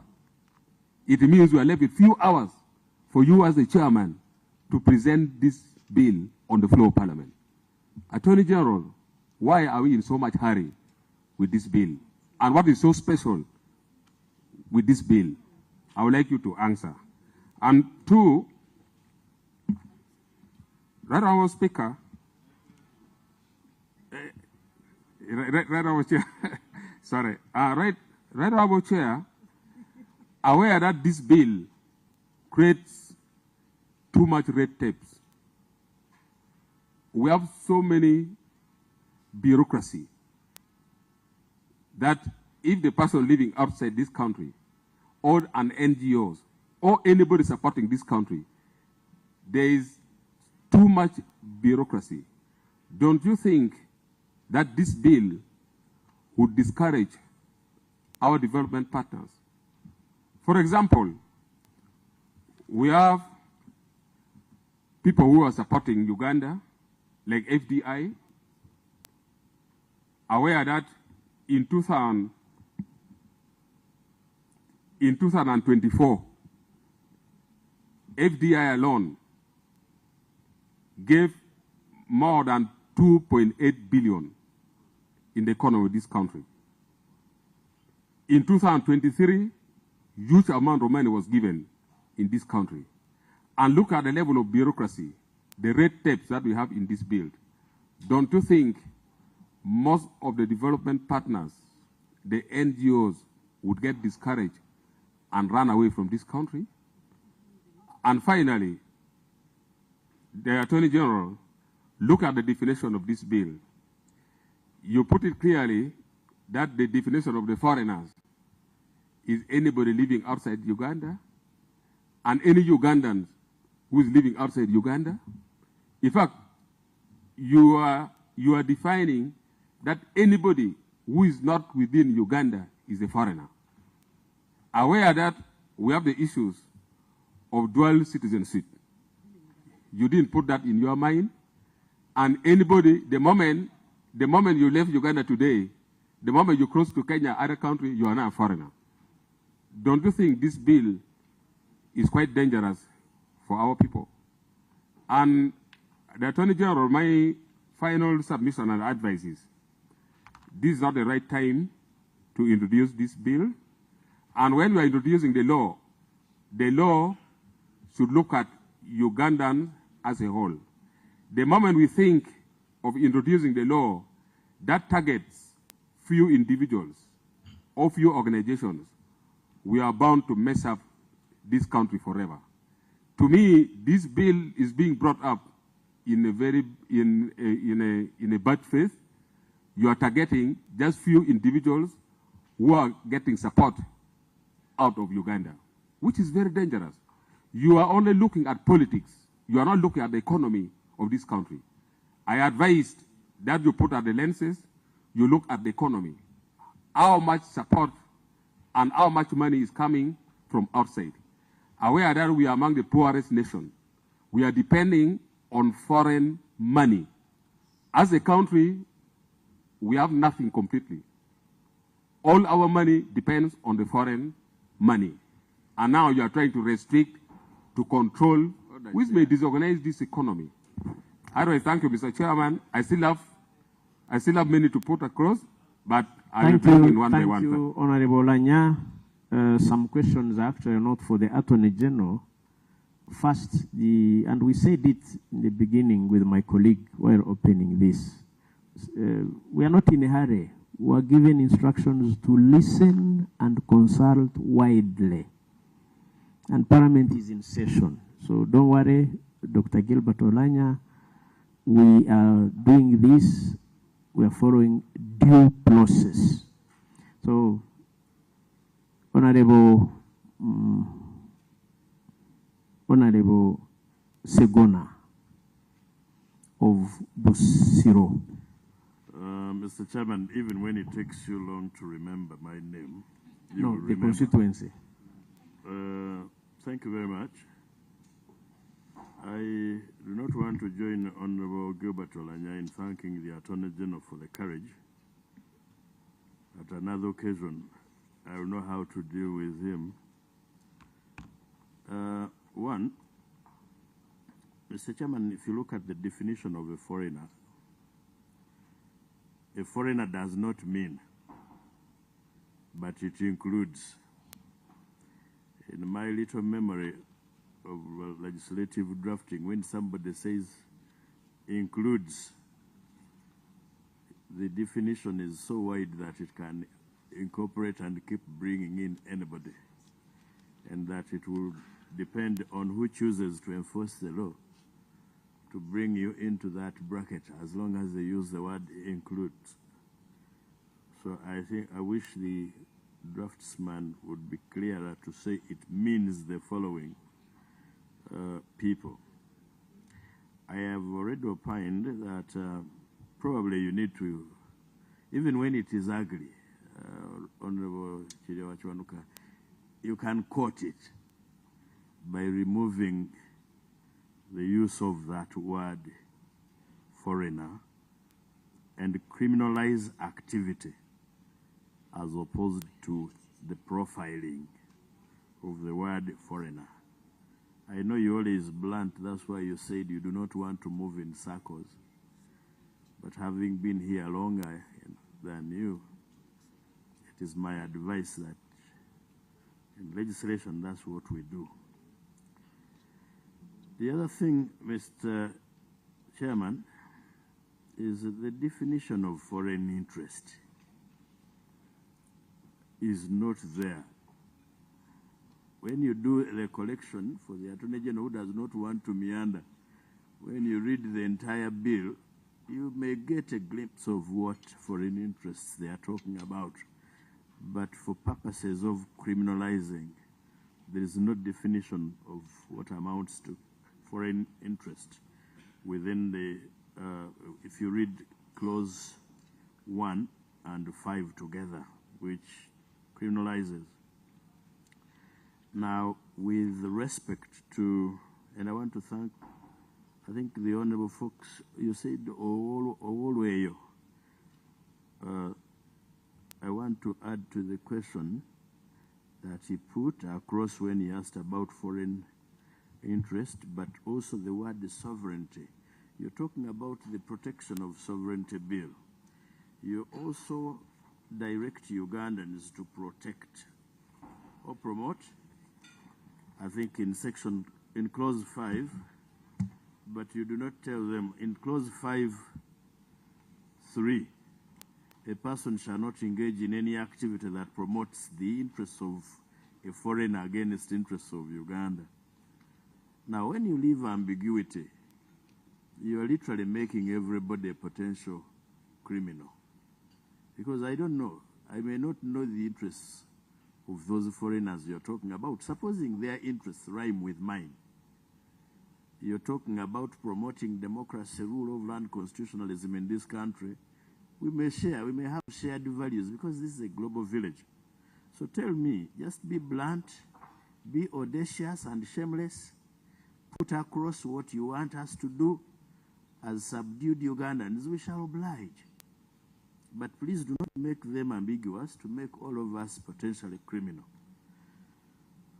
Then the activities again, in clause 5(4), clause 5, yes, 4. Again, be clear on which activities you're prohibiting. You don't simply say engage in any activity that promotes the interests of a foreigner. Then you say the person who promotes the interests of a foreigner against the interests of Ugandans commits an offense and is liable, blah, blah. The next comment I have relates to this business of seeking permission from the Minister of Internal Affairs. It has legal, political, and economic ramifications. For the benefit of these young brothers of mine, the ministers who were not there during the days of Idi Amin, even when you sold your land to go and seek treatment abroad, you would go and line up in the minister's office to be permitted to buy foreign exchange. Some people died because the minister would take long to authorize or refuse. In other cases, the minister refused. And when the minister refused, you had no recourse. Today you can say you have recourse, you can go to a court of law where the Attorney General and I are participants, and you know the kind of backlog you have. By the time you get clearance from General Mohoz here, I don't know how much economic interest of Uganda you would have hurt. I want to implore them painfully, because they seem to be hell-bent on having the law go through. Why don't you simply legislate on a reporting requirement? We declare. I would have no problem with the word declaring. But if I must seek permission from the minister, assuming I'm a practicing lawyer, someone has paid me 500 million, then for me to require more payment, then I go to the minister. Secondly, I think Honorable Kauma from Iganga mentioned this, the promotion of corruption. Some people are doing business with foreigners. Business, some of which may involve exports of commodities, others services. Then for me to be able to get money, I must go and seek permission from the minister. There is a problem with that. The other question or comment, normally when you are making a legislation that has penal provisions, you also provide for defenses available. When you do not provide for defenses, you make it a strict liability offense for the individual. I don't know whether it is the intention of the Attorney General to make this law a strict liability offense. And of course I have problems with telling somebody, you go register with the minister or register as a foreign agent. Really, have you taken us to those levels? Or do you see people going to register as agents of foreign interests? I don't see that happening. Then finally, what is government policy? Because we used to say, just write not a booklet, but give us a volume like you give us in your policy framework, so that we know what your policy is all about, and we know how to walk the red thin thread. And then why don't you just be bold enough to declare which countries are hostile, so that we don't deal with them? Previously, I remember in some election where you declared Rwanda a hostile state. I don't know if you have since removed it from the list. Just publish those countries that you consider hostile, so that Ugandans avoid dealing with them, to avoid problems with you for as long as you are still around. There is this thing, this law called the Money Laundering Act, under which I think FIA, the Financial Intelligence Authority, and then the intelligence services have proceeded to block accounts of most of these NGOs, even without going to court. That law is in existence. Why wouldn't the Minister of Internal Affairs simply consider amending that? If you just want to monitor and provide sanctions without causing us these problems of having to fight. For me, as a person who fights to promote national interest and the policy even when I do not know it, I find it very difficult to defend this law with the clauses and even the name. So tell us, what is sovereignty? Which sovereignty you want us to enforce? Because you have made it a crime for me not to promote and protect the sovereignty as in the mines. Very, very finally, just to remind the Attorney General that there is a decision in this country of the Supreme Court that even when I tell a lie about and against the government, I may not have been patriotic, but I don't commit an offense.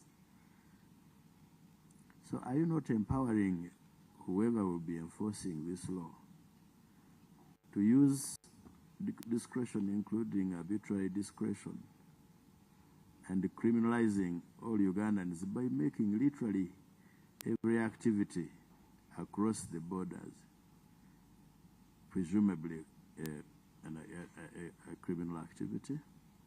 I thank you.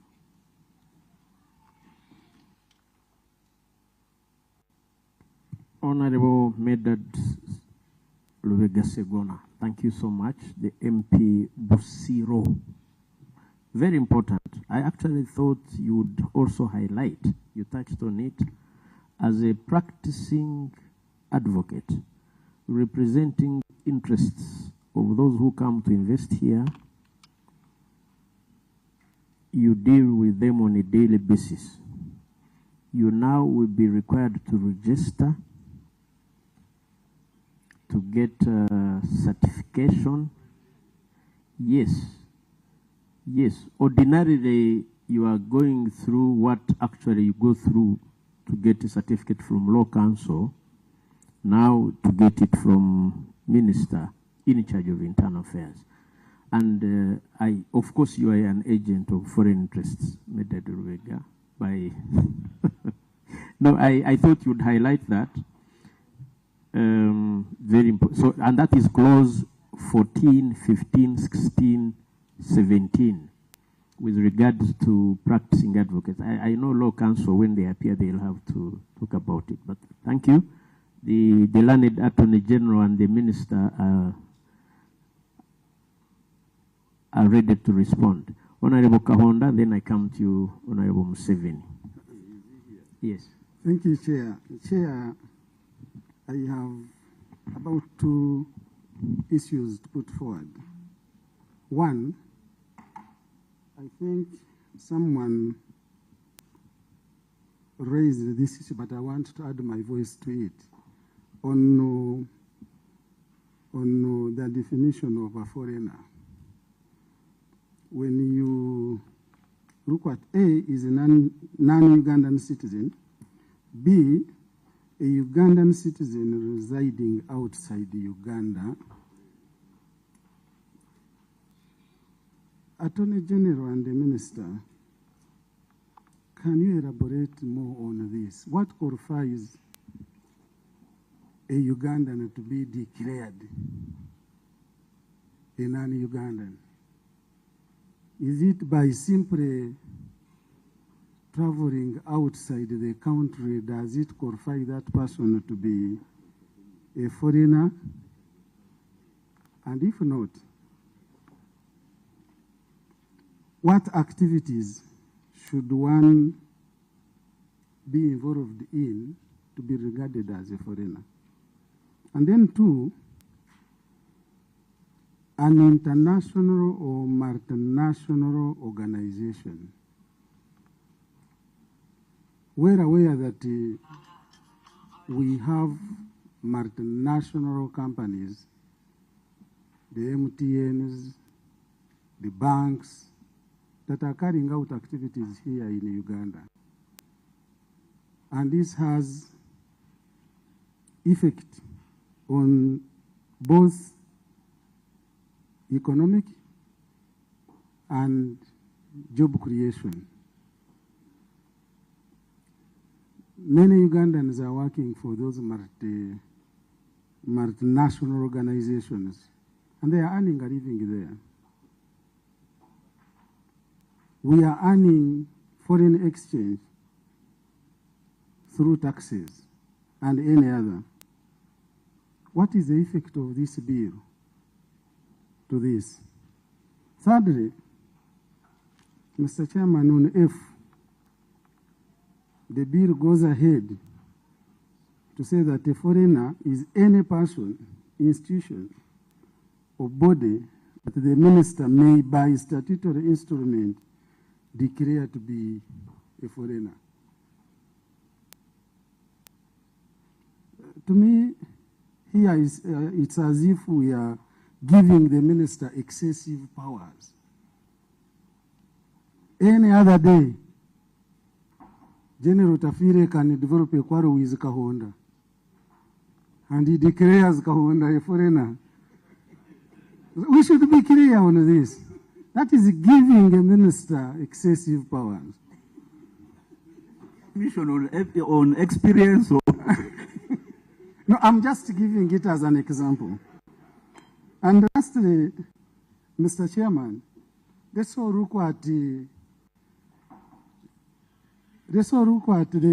also discuss this in relation to jobs and on the economic part of it. This bill automatically will affect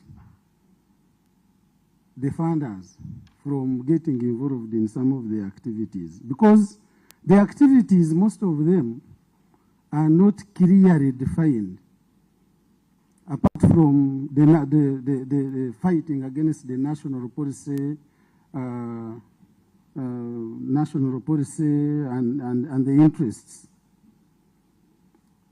So when you look at some of these countries that the Attorney General has highlighted, first look at the countries that have passed such a laws that the Minister of Internal Affairs has presented: United States of America, Australia, France, United Kingdom, European Union, India.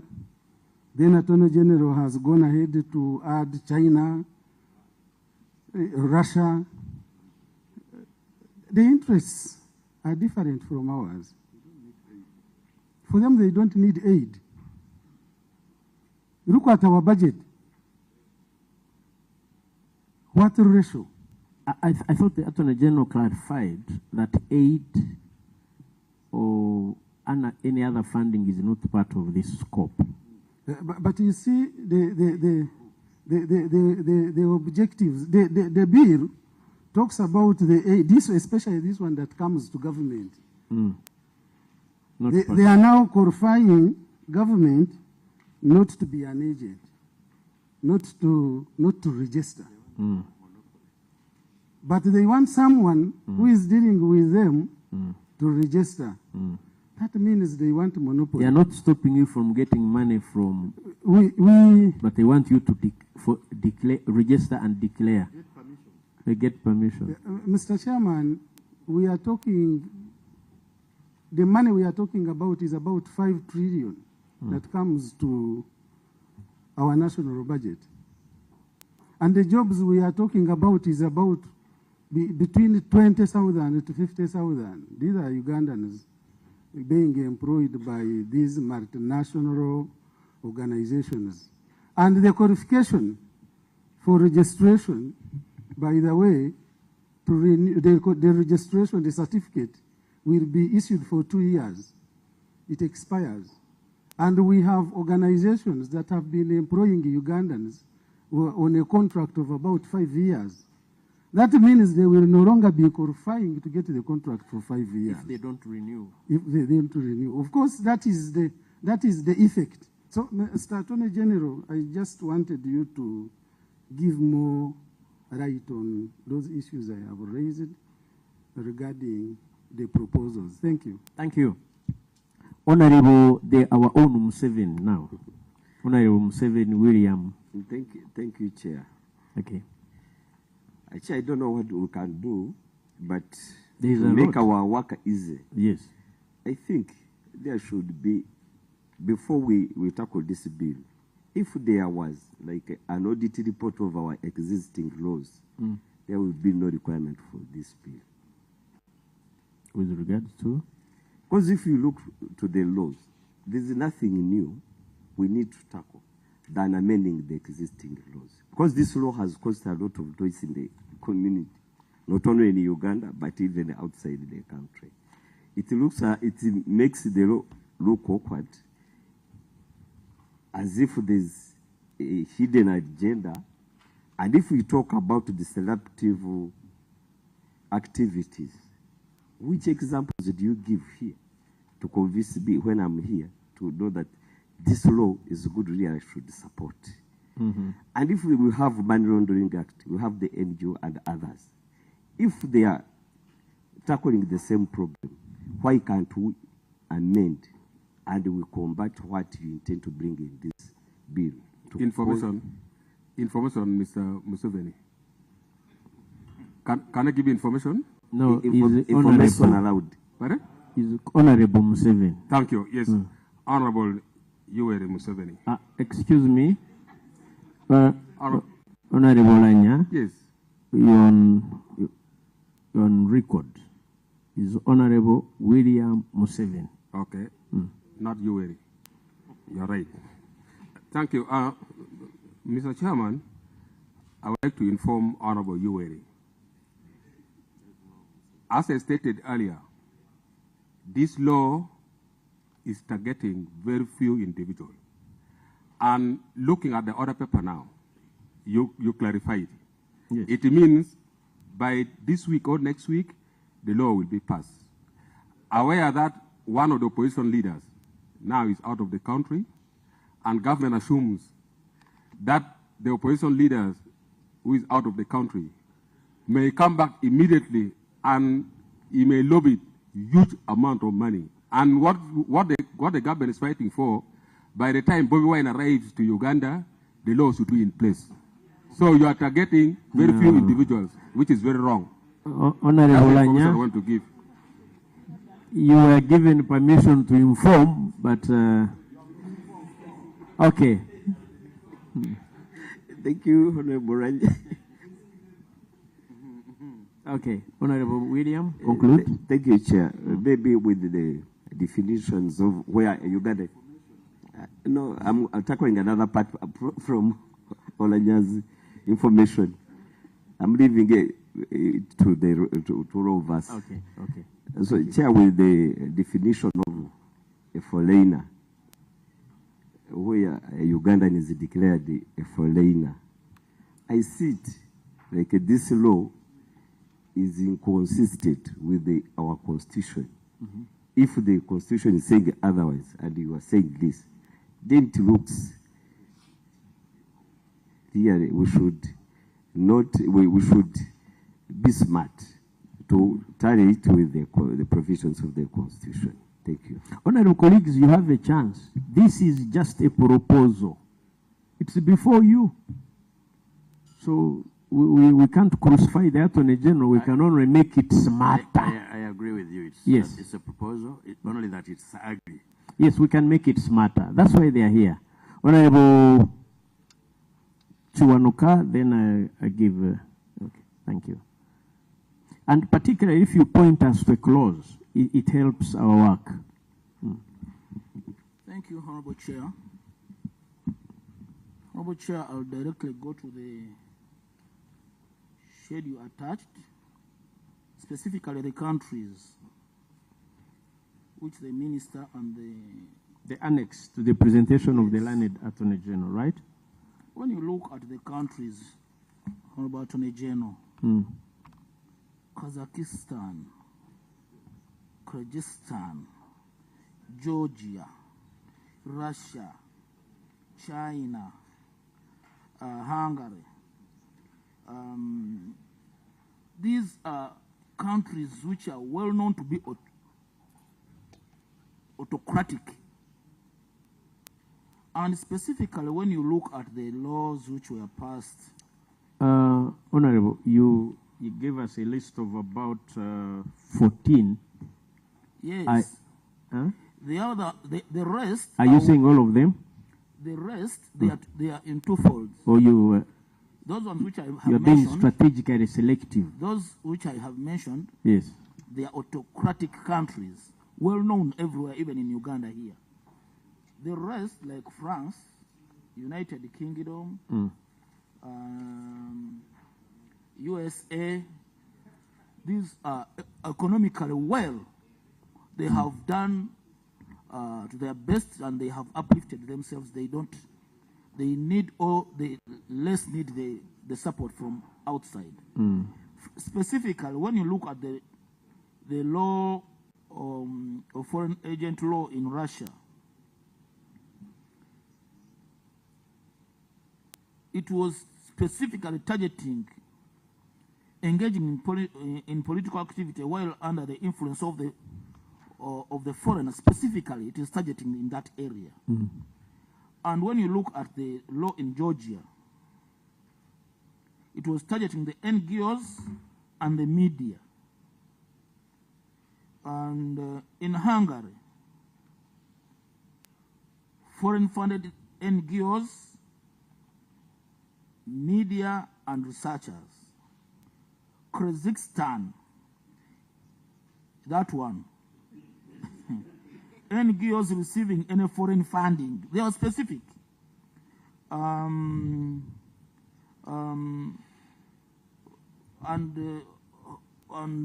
this, Honorable Chair, I don't know why the Minister and the Attorney General have felt short to show us where on the continent called Africa no country has been listed. I expected you to list Zimbabwe, because this law is there, and you know whom it is targeting. And to the list, even Rwanda. They have tried it, but for them, they are actually encouraging the foreigners to come and bring money according to their law. My colleagues have talked about the issue to do with the foreigners. I will not, the definition to do with the foreigner and the foreign agents. But my reservation specifically is on the issue where they are criminalizing the professional service, the professional services under Clause 4, under the agents of the foreigners. This will go a long way to do with accountants, engineers, lawyers, whoever is linked in any way or working for foreigners. I'm of the view that we should look deeply to safeguard our lawyers, our accountants, our professionals working for those big companies. And lastly, on the do we envisage a situation where many people are working, for example, for MTN here? Many people are working for a foreign bank like Equity Bank. These are foreign banks. KCB. Oh, by that definition of agents of the foreigner. What about our people who go and do cross-country and they go and they study from Dar es Salaam or anywhere in Africa where we do the exchange of the students? I think, Honorable Attorney General, we need to revisit that definition if we are to come up with a better law, not even closer to that one of Russia or Kazakhstan or China or North Korea, because for them they were specifically targeting to curb down the agencies and the cultures. For example, this one to do with the where we made our law to do with the sodomy in anti-homosexual bill. It is only the name which changed in Korea because they wanted to maintain their culture and they had to pass that law. Thank you. Okay. Honorable Werike. Thank you, Chair. I have two issues which I want Attorney General to help me. One is on the issue of foreigner. I'm looking at Chagulanya, who is outside this country now. Specifically, I want to be specific on, because that's what he's saying. If now he sends money above 400 million, is it going to be regarded as a foreigner? Doesn't matter. But that's where we're heading. So what are you trying to cure? Eh? The second one is about the banks.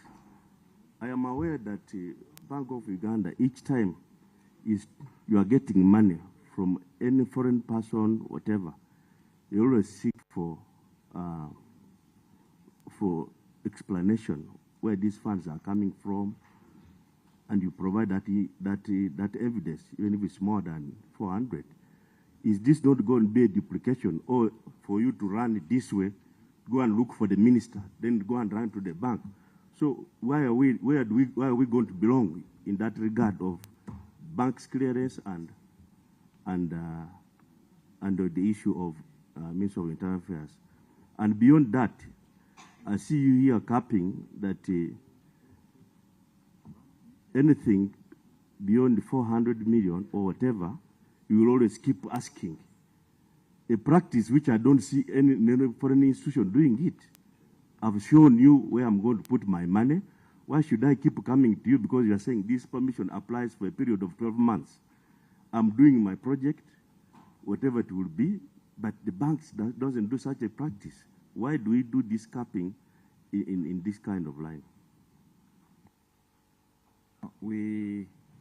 Let's break there and have the Attorney General give responses, because some of the responses he will give could be able to answer the questions that might come up. And Thank you. I request the Attorney General to be as comprehensive as possible, such that you can even capture other areas you suspect could be coming up. Thank you very much, Honorable Chairs. Honorable Odoi talked about foreign interest. Can refer you to clause 10. If it is not clear, we can clarify it.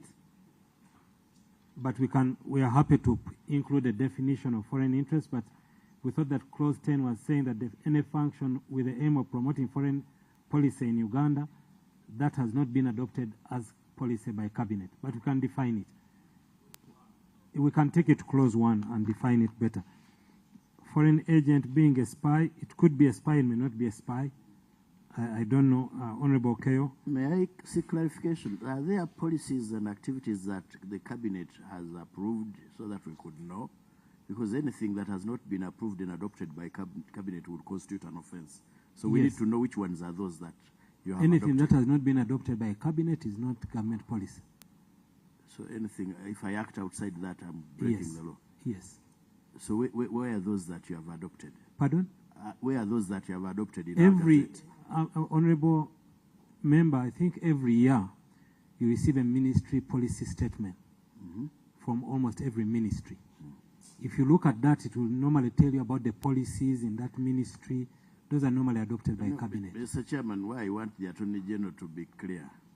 First of all, those are policy proposals. They bring them here. They are proposals to begin with. Secondly, are you telling Ugandans that they go get those books, read them, anything outside them is criminal? Yes. You see, Honorable Segona, I think you should be the one answering that question instead of me, because you're the ones who receive the policy statements. These policy statements tell you what the policy of government is in that particular area. That's correct. Let me answer so you don't interrupt. Otherwise, No, intervention is acceptable in parliamentary practice. And the reason I am concerned is that we are making a law with the penal provisions and criminal ramifications. Is the Attorney General of this country telling Ugandans that anything outside those policy statements is going to constitute an offense because it's not approved by cabinet? Is that what you're saying? Yes. For a simple answer, for the public, yes. I am telling the public that policy is not thought in people's minds. Policies of government are recorded in policy statements and laws of that country. So you cannot imagine a policy which is not written anywhere. So that is the simple yes. But I'm not a public player. I'm a private player. You only criminalize me for what I do against the law. Even policy is not law. You see, Honorable Segona, we are writing a law. Procedure. So the moment we write the law, it becomes a law. Anyway, I'll write my procedure. Yes. Yeah, I wonder if we are proceeding well, Honorable Chair, where a member is having exchanges with the Honorable Attorney General at random, which is really hampering the Honorable Attorney General's proceeding. Otherwise, I might behave in a similar manner, and another member might, and we will not achieve much. With the highest of respect to my land friend. Let's give the Attorney General ample time to respond, because once we get it right, it will help. If we get it wrong, we cannot proceed. Thank you. Yes, Honorable Kerry, you did mention that laws already exist. Yes, we have laws and we have tried to identify the gaps. For example, you will not find any single law in this country, in all the laws that you have mentioned, which says that if you promote a foreign policy in Uganda, it's wrong. There is no such law. So yes, you could say amend the various laws. We took the policy direction of saying, no, let's write a standalone law. So we don't have any law that's dealing with this particular aspect. Honorable Zijan, yes, you actually raised an important question, and I want to spend some time on this because I think this is where the crux of the matter is. Honorable Zijan says you have a CSO in a particular place which is taking care of orphans, and that aspect resonates well with a foreign funder. Now we are saying, does that person need to register? My simple answer is a no, because it is part of our policy statement. It's part of our constitutional requirement to take care of the indigent and the orphans and etc. So if the NGO or the CSO, its business is taking care of orphans, that is a policy of Uganda, and that one can be supported by anyone. So that's not an agent of a foreigner. So, and I think that's why it's important for us to look at clause 2.2.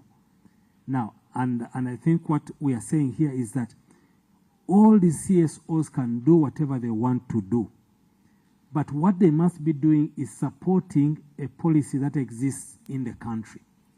And therefore, it is incumbent upon us to consistently and openly, for example, take out the National Development Plan. That sets out the policy of government, sets out the plan of government, talks about all the things that government wants to do. And therefore, if you have a CSO which is plugging into that, that's not an agent of a foreigner. Even if in another foreign country there is a requirement, rather a policy to take care of orphans, it is not a foreign policy because it is already our policy.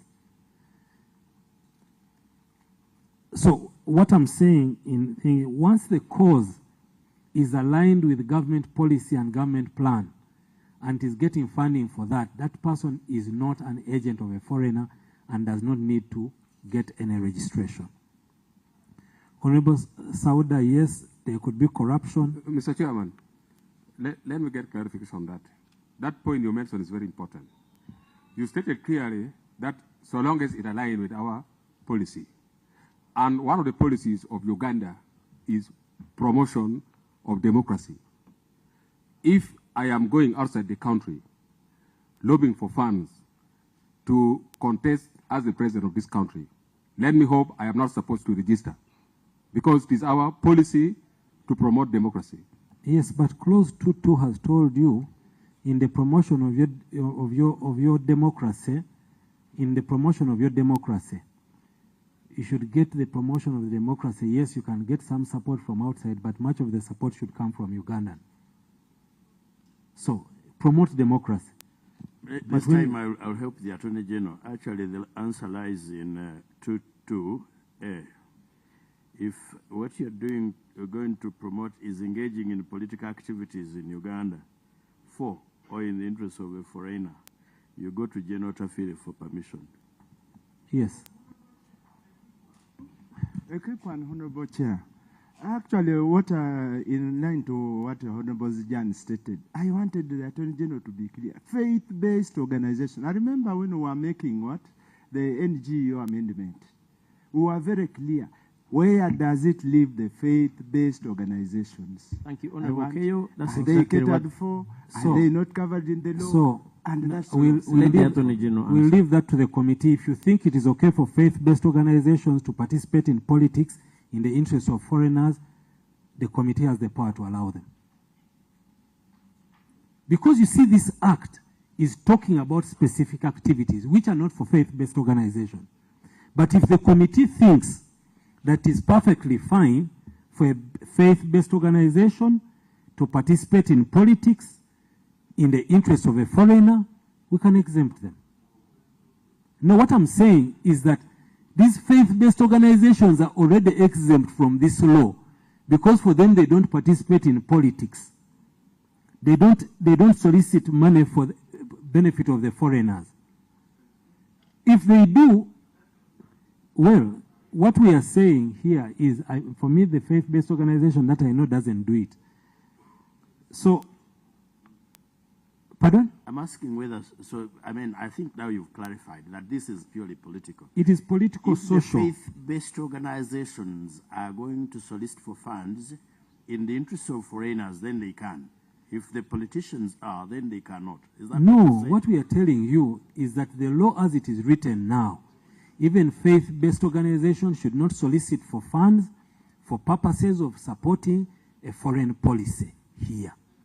But I'm saying, if the committee thinks that it is prudent to exclude the faith-based organizations, then they may be able to do so. But for us, the way we've written it, we have said, no, if it is a foreign interest, none of us Ugandans should participate in it. Whether faith-based company, whatever, don't do it. While introducing the bill now, I'll leave that to the chairperson of the committee, because, Honorable Anya, I am here by invitation of the committee. And as I had been advising, I have many things that we invited you because you sent us a bill. Yes. So for me, I sent the bill. Asking why did you send it now? Like I have so many other bills on the order paper today. Our business didn't stop. This is part of our business. Now, the issue of FDI, colleagues, let us not, and I'm going to say this in a way which I'm looking for the best way to put it across. Uganda is poor. Uganda needs aid. Uganda must get aid in order for it to survive. And therefore we must take aid, whatever the consequences are. Committee colleagues, we need to be careful. We must not receive money for whatever money we need because we are poor. Therefore, we get money to corrupt our morals, determine our destiny. That's what we are saying here. We are not saying we don't want FDI. We are saying let it come. We want foreign direct investment. And it has been coming. But we are saying if it is coming for these purposes in clause 2.2, if it is coming for the purposes of clause 2.2, please don't bring it. Colleagues, Uganda does not need the money at any cost. There must be a point, I was sharing here, if we are allowed to speak vernacular, there were vernacular ways of expressing what you need to do at any cost, that you can get anything at any cost. You may end up selling more than you can give. So yes, this law is not for purposes of stopping FDI. In fact, if there is, pardon? No. I think that's, it may be misunderstood. But what I'm saying is that this law is not about, in fact, if this law has, in your view, the consequence of stopping aid, then we need to rethink it. But if it has the consequence of allowing, if it has the consequence of stopping unwanted aid, then you may want to think about it. So what we are saying here, you need to strike a very neat balance between growth and your security. For example, if we say it's okay for people to recruit, enter into partnership and recruit people, like we say in D, recruit people to promote the interests of a foreigner. For example, we have not had a war here. We've not had a rebel group which has not been supported externally. If we're saying it's okay for us to allow people to recruit for the interests of a foreigner, then that's what the parliament and what we think, but we can find common consensus as a country and say, we are happy to live with it, let's go on with it. So this law is saying, no, if you want to recruit for purposes of supporting a foreign interest, please don't bring it here. That's what the law is saying. So it is... Could that resonate? What's that? Which point is that? Are you raising on a specific point or just interjection? I'm seeking clarity.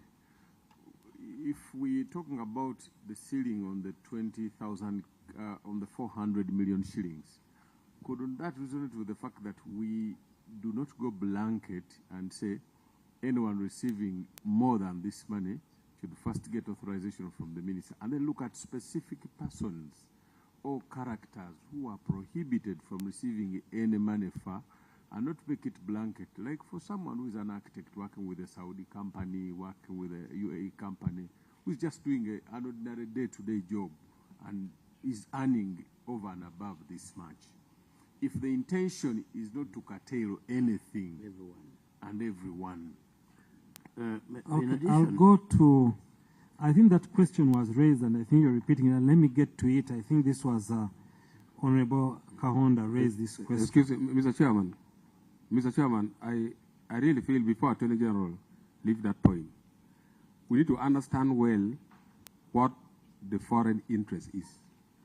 You recall, as a country, about 90% of activity that we do Honorable Anya, depends on the Attorney General firmly said, if it is in the interest of the committee to define, it is your responsibility. Yes, so Mr. Chairman, that's what I'm saying.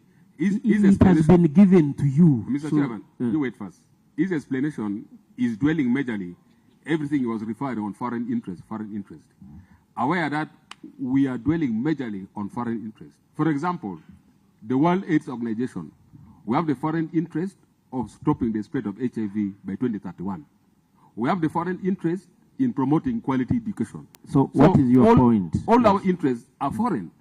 So that's why I'm saying we need to define foreign interests well. And finally, Mr. Attorney General, finally, let me finish. Many of the things you're saying were actually asked, and if you allowed me to finish, to conclude, it would be much better. No, let me wind up on this one point, then you answer. I would like to get the clarification from you. Aware that Netherlands government sponsored iPod heavily and massively. I would like you also to clarify on that, whether that was interference. Thank you. Thank you. Honorable Attorney General, please conclude. With your permission, sir. I think when we are proceeding with the Attorney General, we need to be a little more flexible compared to how we proceed with others. Why? Because he's our legal interpreter as well. That's number one. And number two, by occupation, this is his bill. And there are some technical inputs that we would need from him before he disappears. Before he takes leave, he won't disappear. He might disappear from the committee room, and we're going to go into the writing, to retreat into writing. Then let's give him a chance. I am only asking, in clause 2D, 2D, or throughout the bill, would it not help if we simply clarified that we are prohibiting in activities that are adverse to the interests of the country, other than using blanketly the word foreign, as if everything foreign is bad. And then I think when he gets to answering my questions, he will answer on where the interests are mutual, because they could be foreign interests and Ugandan interests as well. But why don't we include the word adverse? Okay, and the technical people are capturing. Honorable Fox, and let's give him a chance to. Honorable Chair, we are certainly not making progress. Can I propose that we write down supplementary questions? Yes. And you avail us the opportunity to ask the Attorney General. Brilliant idea. Concluded his submission. Okay, supplementary questions should be scribbled down, and the Attorney General will be given a chance. I will summon him here himself. Attorney General. Okay, so I was saying that what this law is not prohibiting the introduction of FDI into the country. It is only stopping the bringing of the money for the purposes set out in clause 2.2. Now, maybe to answer directly to what Honorable Kahonda was raising about people working for MTN. MTN, for purposes of this act, is not an agent of a foreigner.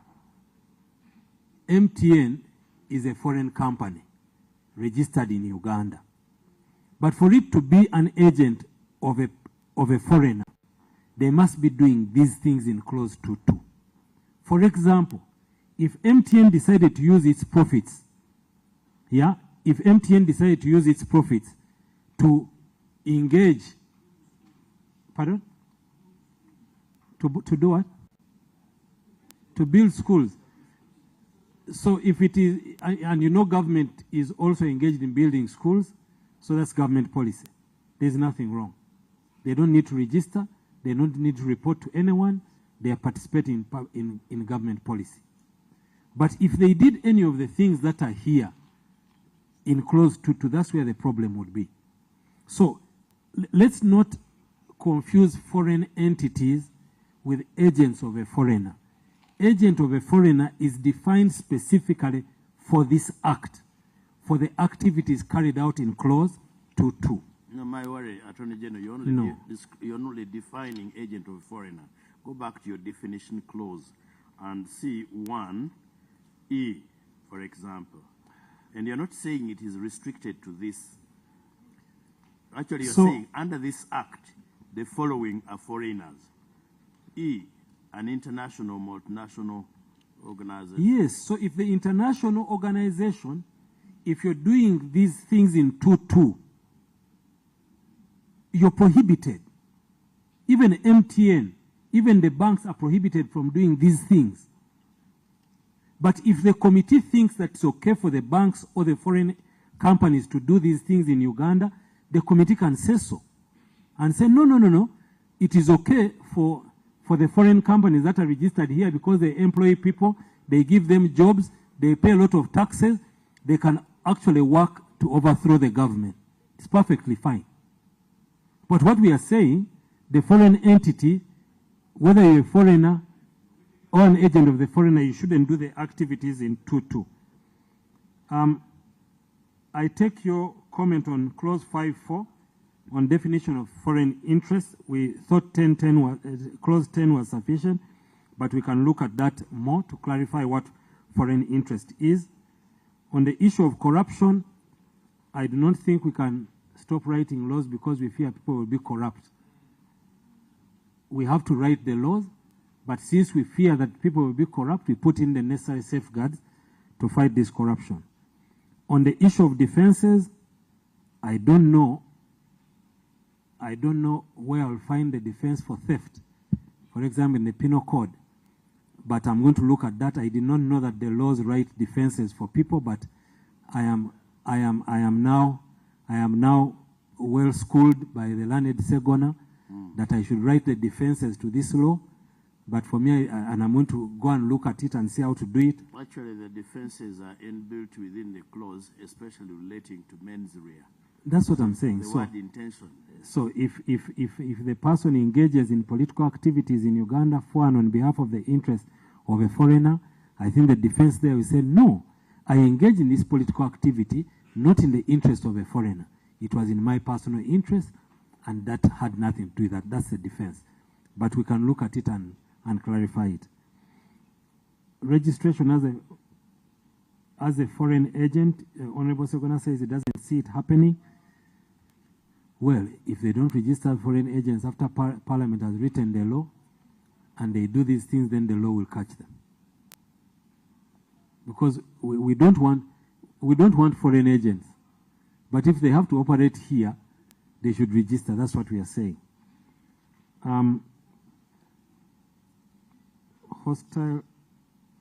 Hostile states. I don't know the hostile states, but I'm sure we can engage the Minister of Foreign Affairs. Yeah, Minister of Foreign Affairs can advise us on that. Amend the laws as opposed to think. Yes, we did consider the option of amending the law. We did consider the option of amending the various laws, but then we thought that coming up with a standalone law on this activity would be better. But yes, it is an option. I think it may just be more tedious going through the different laws, and that is why we came with this. Yes, I'm going to look at that authority, look for that authority, Honorable Segona, where the government, where the Supreme Court said that even if we tell a lie, it's okay. I don't know it. That does not break the law. I don't know it. But, Oh, Onyango Obo was talking about individuals. It was talking about when you tell a lie about an individual. No, again, it's an individual. The word is government, because they had defamed the government. They had said that, you remember the report they wrote about... I did not know that government could be defamed, but I'm going to look at the law again, and if you're correct, I'll correct. I didn't know until today that government could be defamed.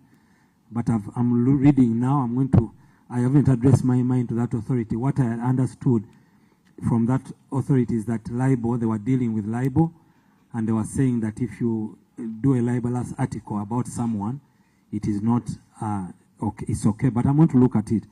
But also, colleagues, that the Supreme Court did say that.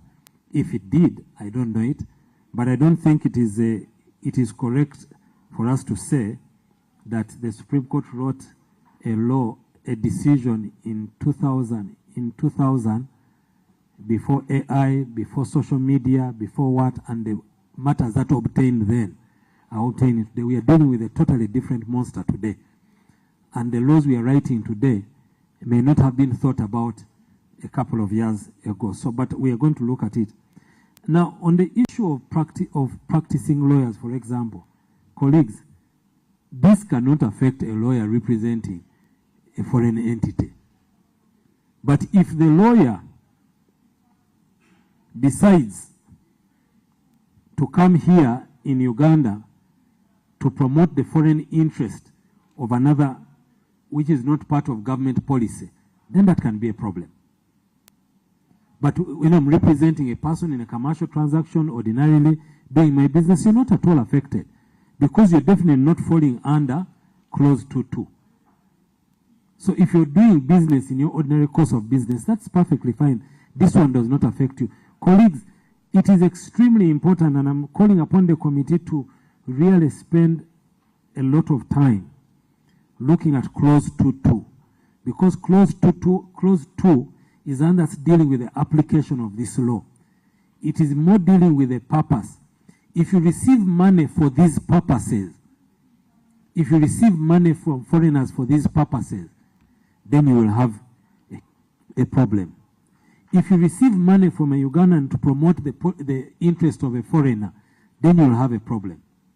But if you're dealing with the ordinary course of your business, that shall not be a problem. Many, even Honorable Kahonda talked about the definition of foreigner. I did concede earlier that with greater hindsight, there is a need for us to look at the definition as provided in clause 2B and F of the definition of a foreigner. The understanding then, and someone asked directly if Honorable Chagulanyi received money and sent it here, is he a foreigner? Of course not. But if he sent it here for the purpose of promoting a foreign interest, that becomes a problem. So that's where there is the issue really of evidence. If anyone is to be handled under this law, government will have the task of showing that they receive this money for the intention of promoting a foreign interest. It is not enough to say that I received money from a foreigner. You must also show that it was for promoting a foreign interest. How do you respond to the definition of agent, where it talks about who acts as an agent, representative, employee, or servant, or any other person in any other capacity? Clause. The order. One. The first one. Yes, agent. Now I want you to read that together with 2. If you read this agent of a foreigner together with clause 2, this act applies to any person who acts as an agent of a foreigner. For avoidance of doubt, this act applies to an agent of a foreigner who engages. So this, we went and defined it normally. We made the application, but we went further to put for avoidance of doubt. So we are saying that if you had any issue, if I'm an agent of a foreigner, okay, you may find me meaning agent of a foreigner in the ordinary speak, because definitions we first use the ordinary English speak, then go to act specific speak, and then in this case we say the specific. For example, if we had said agent of a foreigner and left it at that, then everything in the act you just be reading agent. But we are saying no. For you to call someone an agent of a foreigner, for avoidance of doubt, if you're not clear, they must do these things. If they don't do these things, they are not agents of foreigners for purposes of this act. So you need to read that too together with the definition. And again, like we do when we are processing bills always, let's first get the body of the law, then go to the definition. And then we can come back and see whether the definition speaks well to the provision we are making. So I think the issue of excessive powers of the minister and 2F, I agree. I agree this may create an overreach, where any person, institution, or body that the minister may, by statutory instrument, declare to be a foreigner. I think the definition should cover sufficient area, not to allow for things, but that's something that we can look at. I've talked about the countries that you have mentioned, the examples you have used. The examples we have used are for the laws, and you say, why don't we have any in Africa? I've not found any in Africa, but I think we need to start being leaders, not being led. Because it has not been done in Africa, then we should not do it. I did ask why we go for permission and not simply declaration for purposes of avoiding delays in transactions. Yeah, I didn't get the clause you are referring to. I saw it here, but I didn't quite get the clause you are referring to. That's why you did not answer it. Where you talk about the minister giving permission for any additional payment. I think, yes, 15. 15, no. Yes. Why don't I just proceed with my transaction normally, but with the duty to declare? I think that you talk about 22, that's what I'm being told. Yes, then you criminalize. A person or agent or foreigner shall not directly or indirectly obtain, solicit, or receive any financial support, donation, loan, or other assistance from a foreigner, whether in cash or in kind, in excess of 20,000 currency points within a period of 12 months without the written approval of the minister. You are saying that? We are avoiding a situation where you literally criminalize transactions. You only criminalize activities. Other than seeking permission, let me transact, I declare, and if I am found not to have declared or even committed a crime, so be it, then you charge me. But the moment you say written permission, you're taking us back to Idi Amin. Yeah, and not necessarily that everything was bad. I think there was some good even then. So, no, me, I'm telling you that those people who don't look at the past to try and figure out where they're going, even that experience was an experience that teaches us. Now, I think here what they are saying is that if you see, when you apply, you make the application for your registration as a foreign agent, and they are saying that in any given year, if you want to get money, you are a foreign agent. You're a foreign agent. You're registered as a foreign agent. You want 400 million, don't even bother going to the minister. You register as a foreign agent, and they know that so-and-so is there as a foreign agent. That person can get 400 million shillings in a year. And for 400 million shillings, they don't need the permission of the minister. But if it is past 400 million, if your plan in that year is worth 10 billion, then go and get written approval. So, but you do not find it derogatory to refer to somebody as a foreign agent, even as you speak. Again, that is for the committee. We can come up with a better derogatory. No, this is, you see, for me, I speak law. the definition I'm using here is a definition in law, so that is what I'm talking about. And 22 is not restricted to a foreign agent. that's what I'm actually reading. saying a person. Or an agent of a foreigner. Or Shall not directly or indirectly solicit financial support or other assistance from a foreigner, whether in cash or in kind, in excess of 20 currency points. yeah, so even when I am not using, because this one now is divorced from 2. Yes. But even when it's not for purposes of 2, so I have no right to solicit except with the approval. Yes, so if you're soliciting for money from a foreigner, that's what the provision is saying. If you're soliciting for foreign support, past 400 million, get permission, get approval. No, his point is transaction and what if he actually goes on so that you don't curtail transaction, but he must declare? Well, I think... So that business doesn't come to a standstill for purposes of seeking permission. The exception should be for those who are under application. But 22 is not under 22. Okay. Now 22 is bringing in others 22 outside is not on a foreigner or agent. Any no. person. No, commits an, if it is, if that is the clarification you went for purposes of 22, that we can do. That we can. Because this act, you see, and I think for me it's a drafting thing, because the application of this act, the application of this act in section 2, everything you read in this act should be read to apply to only this. Because this is the application question. So you cannot talk about anything else other than this act only applies to this. So this is the application. So you can clarify it and make it better English and repeat it and say, as stated in, as per the application of the law. But you see, this act applies to a person who is an agent of a foreigner. This act. So don't ask me, who has no dealings with a foreigner, under this act. I have no business. Exactly. Now 22 is saying a person or an agent of a So foreigner. a person still, even the person, even the person, as long as he's doing activities under 22. Under 22, this it does not relate to my grandmother in the village who has no dealings with a foreigner. You cannot come. So your grandmother can solicit with from a foreigner.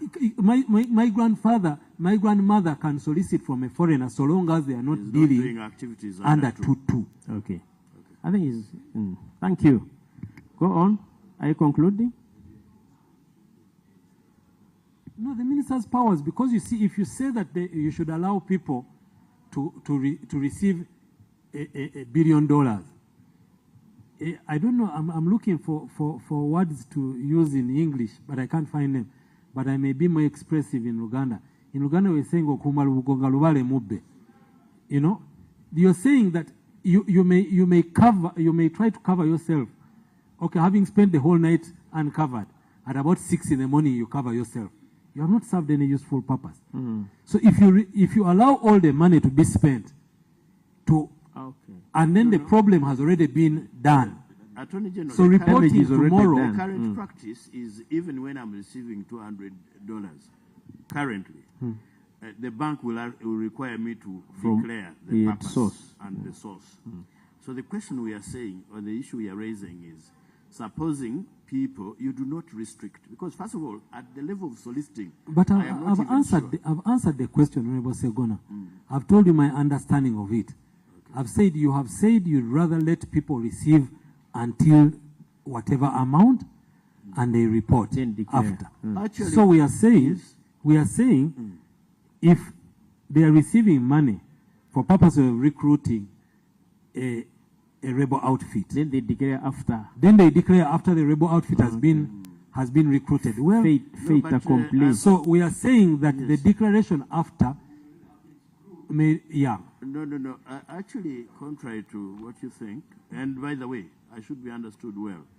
If there is anything that destabilizes me, I would rather have the devil I have than bringing a new angel, as long as I'm going to be destabilized. But the point we're making is, at the level of receiving the money, the current practice, even without law, but I think now there is law, being the Anti-Money Laundering Act, which requires the banks, before they even allow this money onto my account, I'm required to explain Declare and source. even prove, declare the source. And someone has been bounced back, which I also find outrageous. If it has come, why do we bounce it back? Let the government take the money. But my question is, one, delaying transactions. Two, is where the minister does not even have timelines. That is now a function of law. We can now put, if you have asked for permission from the minister, how long should that permission take? I think now the onus is on us. Ask for permission, because even the permission itself is presuming that what I'm doing is illegal until the minister says it's not. Yes, Honorable Chair. General, a moment, then I get you. To add something on what Honorable Seguno was Okay. stating. Okay. Honorable Chair, actually you have said we can cap the period. Yes. But I also wanted to know, appeal system. It can never If be the forever. minister is delaying and whatever, don't I have a system where I can appeal, maybe High Court, maybe Chief Magistrate's That Court? is it. Again, that is within your powers. Honorable Mohozi. Because what Honorable Kerry is suggesting is even further bureaucratization of what we want to achieve. The aspect of the checks before the fact, which the Attorney General alluded to, not after, when things have gone bad. But also the bigger worry of the committee was, what if the minister abuses his power? So what better way, if not the minister? I think that we should leave to the committee. If you think the minister is overweight with this responsibility, which is going to be frequent, then what better way can it be But addressed? also looking at the volumes, I want us to avoid making an idle law. When the Land Act was passed, I was not in Parliament, and the people who were there, or Parliament, made a provision, for example, where a Chibanja holder goes to the landlord, requests for permission to sell his interest, made provision for 6 months, then they said the permission shall not be unreasonably withheld, and so on and so forth. Just look at a practical situation where somebody wants to transact a transaction, the minister takes ages to provide a response. That's number one. And for me, I know that what I'm doing is lawful. But let's even assume the money is for a political activity, and I want the minister to approve. As Honorable Kahonda said, Kahonda is asking for permission from General Tafire to conduct lawful political activity. But the person seated in that office deems it unlawful. I am coming from a background where we had our peaceful demonstrations. We formed 4GC, for God and my country. The minister declares it, what do you call it? A terrorist organization or association. Then you go through that process, the person says, no, whatever you're going to do is illegal because you're so and so, who simply refuses to act. I think let me be particular, maybe you will understand this better.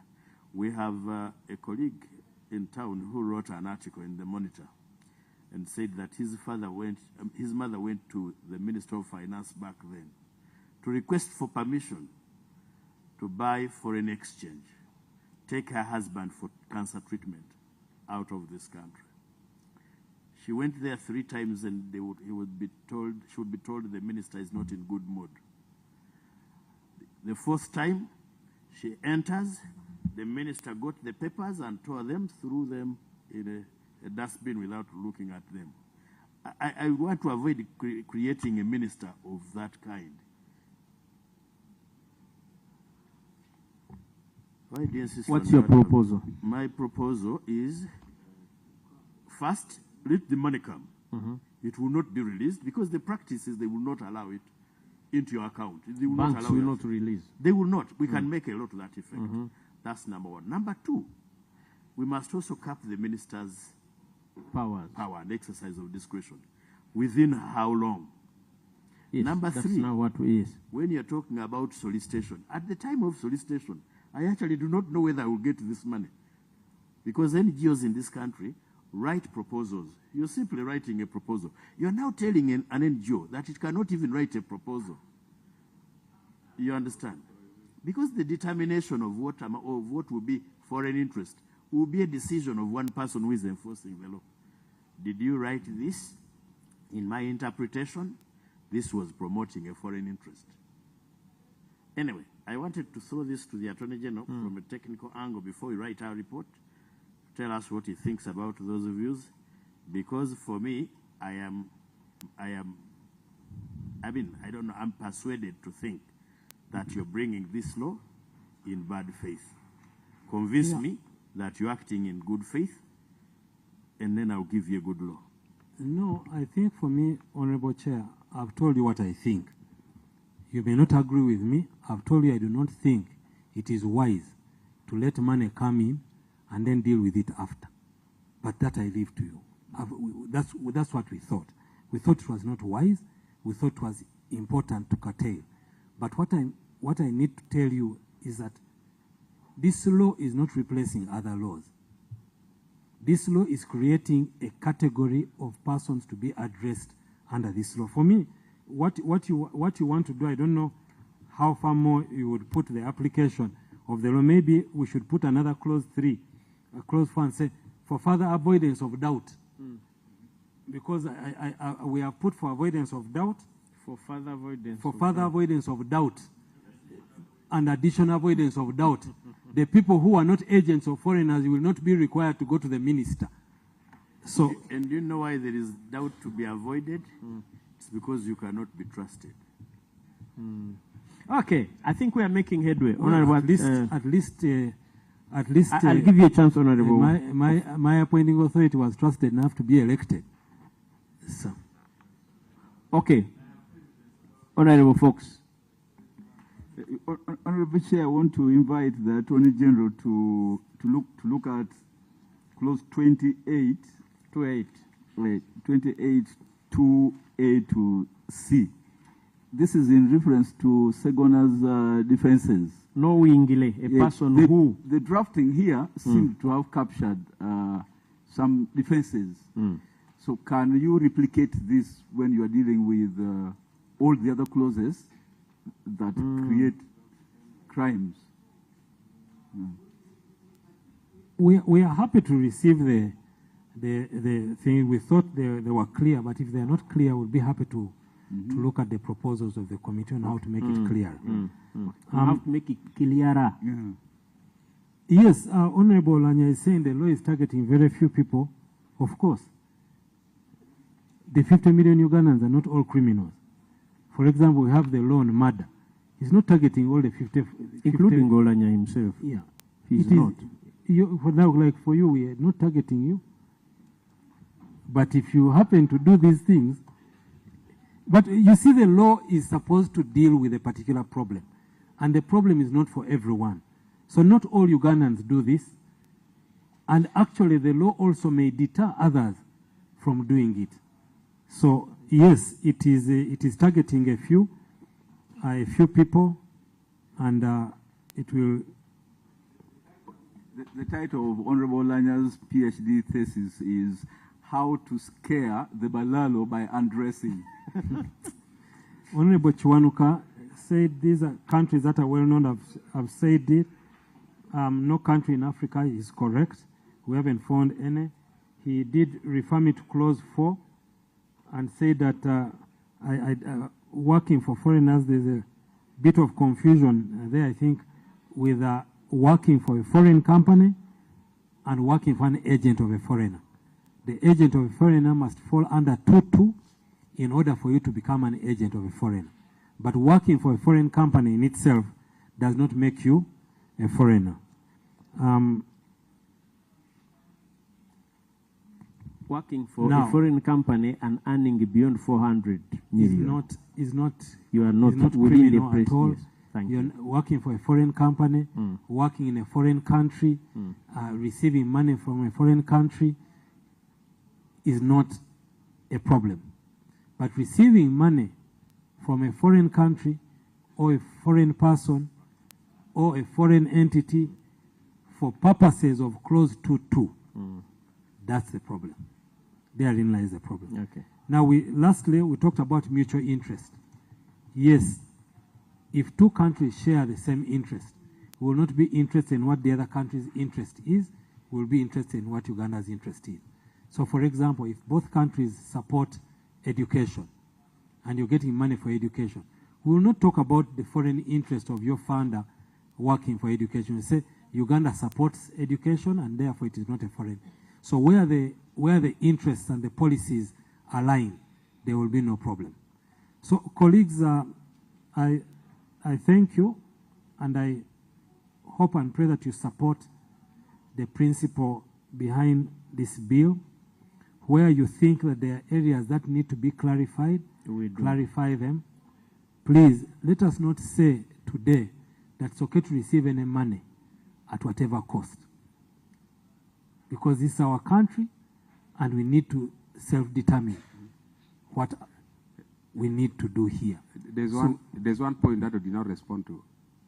Right now, Attorney General, I would like you to clarify on the countries that are supporting IPOD.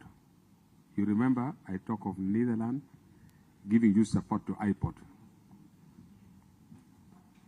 Clause 2.2. Clause 2.2. Was IPOD giving us money, engaging in political activities for the interests of that foreign country? If so, that is a problem. But I don't think so, because they were doing it for the interests of our country. Answered.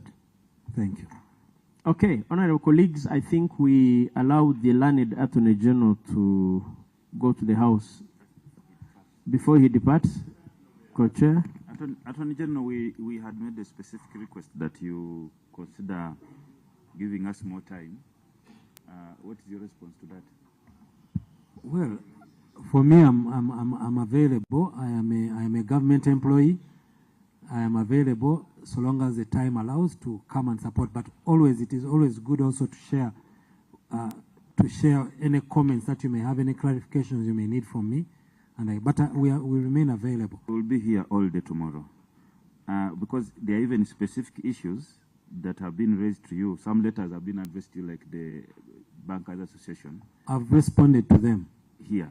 In my annexure 2, the papers that I have, I've received a paper from the Bankers Association. I've received a paper from National Association of Broadcasters, and their issues, I've addressed them there. Very good. Thank you.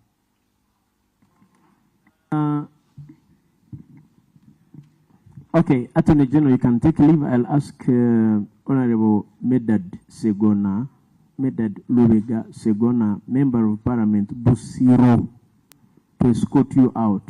Honorable colleagues, we shall continue under tight security. Your former MP. Okay. Honorable colleagues, there are other questions to Honorable Minister that need to be responded to. We'll give ourselves, it's now 1:30. Chair. Yes, Honorable Taira. Maybe we'll just allow. Don't consider what the. Okay, Honorable Taira. The BI is saying. We have received the clarification from both yes, please. the Minister and the Attorney General. Fox, Honorable Fox, let's have one meeting. Honorable Fox, I am aware. The Member of Parliament, West Budaman or South East West? Central. Chair, through you, I am aware the first convict in Luzira was from Tororo. But that will not grant. Honorable Chair, it was a Musoga from Tororo. But we have received proper clarification from the Attorney General, yes. the Minister. Yes. I maybe for the record, you would just give a few minutes to Lieutenant General Joseph to say something, and then we close this. Oh. We have really received enough. Okay, there's a specific request that the Lieutenant General Joseph Musanyufu, the man who is always happy, say something. Wow. Huh? And you know, he is a member of Parliament in this committee. I don't know whether he speaks for him. General Musanyifu. Thank you, Chair. Chair and members, the positions have been given by my minister, so I have nothing else to useful to add. Yes. Yeah, but he has said it. Okay. There being no other concern, we shall adjourn this meeting to tomorrow at exactly 10 in this very room. Honorable colleagues, General Mhoz, you made a precise case for yourself and the law. The rest is within our powers to carry out the necessary surgical procedures to come up with a good law. Honorable colleagues, let me give a chance to a member who hasn't introduced himself. Very, very important, because it must be on record that you were present. Thank you, Chair. My name is Wakoli Godfrey, Member of Parliament for Butiru County and a Member of Defense and Internal Affairs. Thank you. You see, the people of Butiru are represented. Honorable colleagues, I thank you so much on behalf of my comrade, Honorable Baka. Chair, are we supposed to come tomorrow now? No, when we need you, but you have concluding remarks you can give. When we need you, we shall call you. Otherwise, tomorrow we are giving it to stakeholders other than the government. And you know, civil society, yes. You don't need, like the chair legal said, you don't. Yeah. Yes. For you, when we need you, we shall summon you here. But otherwise, in my opening remarks, I gave a list of stakeholders that we shall entertain here whole day. Yes. You have anything to say? Honourable Minister? Yes. Thank you, honourable members, for this very enriching discussion. I think it's been worthwhile and it will help to allay the anxiety that was building up over this well-intentioned bill. The Honourable Attorney General has made responses to most of the issues raised, which touched mainly on the definition aspects of the bill and the scope. But the crux of the matter is Section 2.2. Whatever we say, whatever we think about, we should tailor to that section of the bill. We are open-minded, like he said. Now the ball is in your court to work around our ideas and your own input, and then we make the best law for this country. Thank you. Thank you, honorable colleagues. I thank you so much. We are adjourning this to tomorrow, Friday at 10. We have so far confirmed 17 stakeholders. I think we'll give them minimum 20 minutes, but it's very enriching. Others have asked to come with their media. We have said no, we have sufficient media here. Others are saying, can they broadcast worldwide? We said no problem, but that shows you the interest that this bill is generating. Thank you. God bless you. Good afternoon.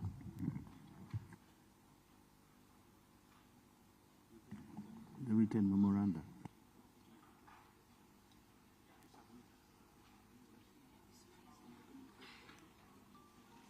And whoever feels the Attorney General need to answer specific, please put them down. The office is here to always give us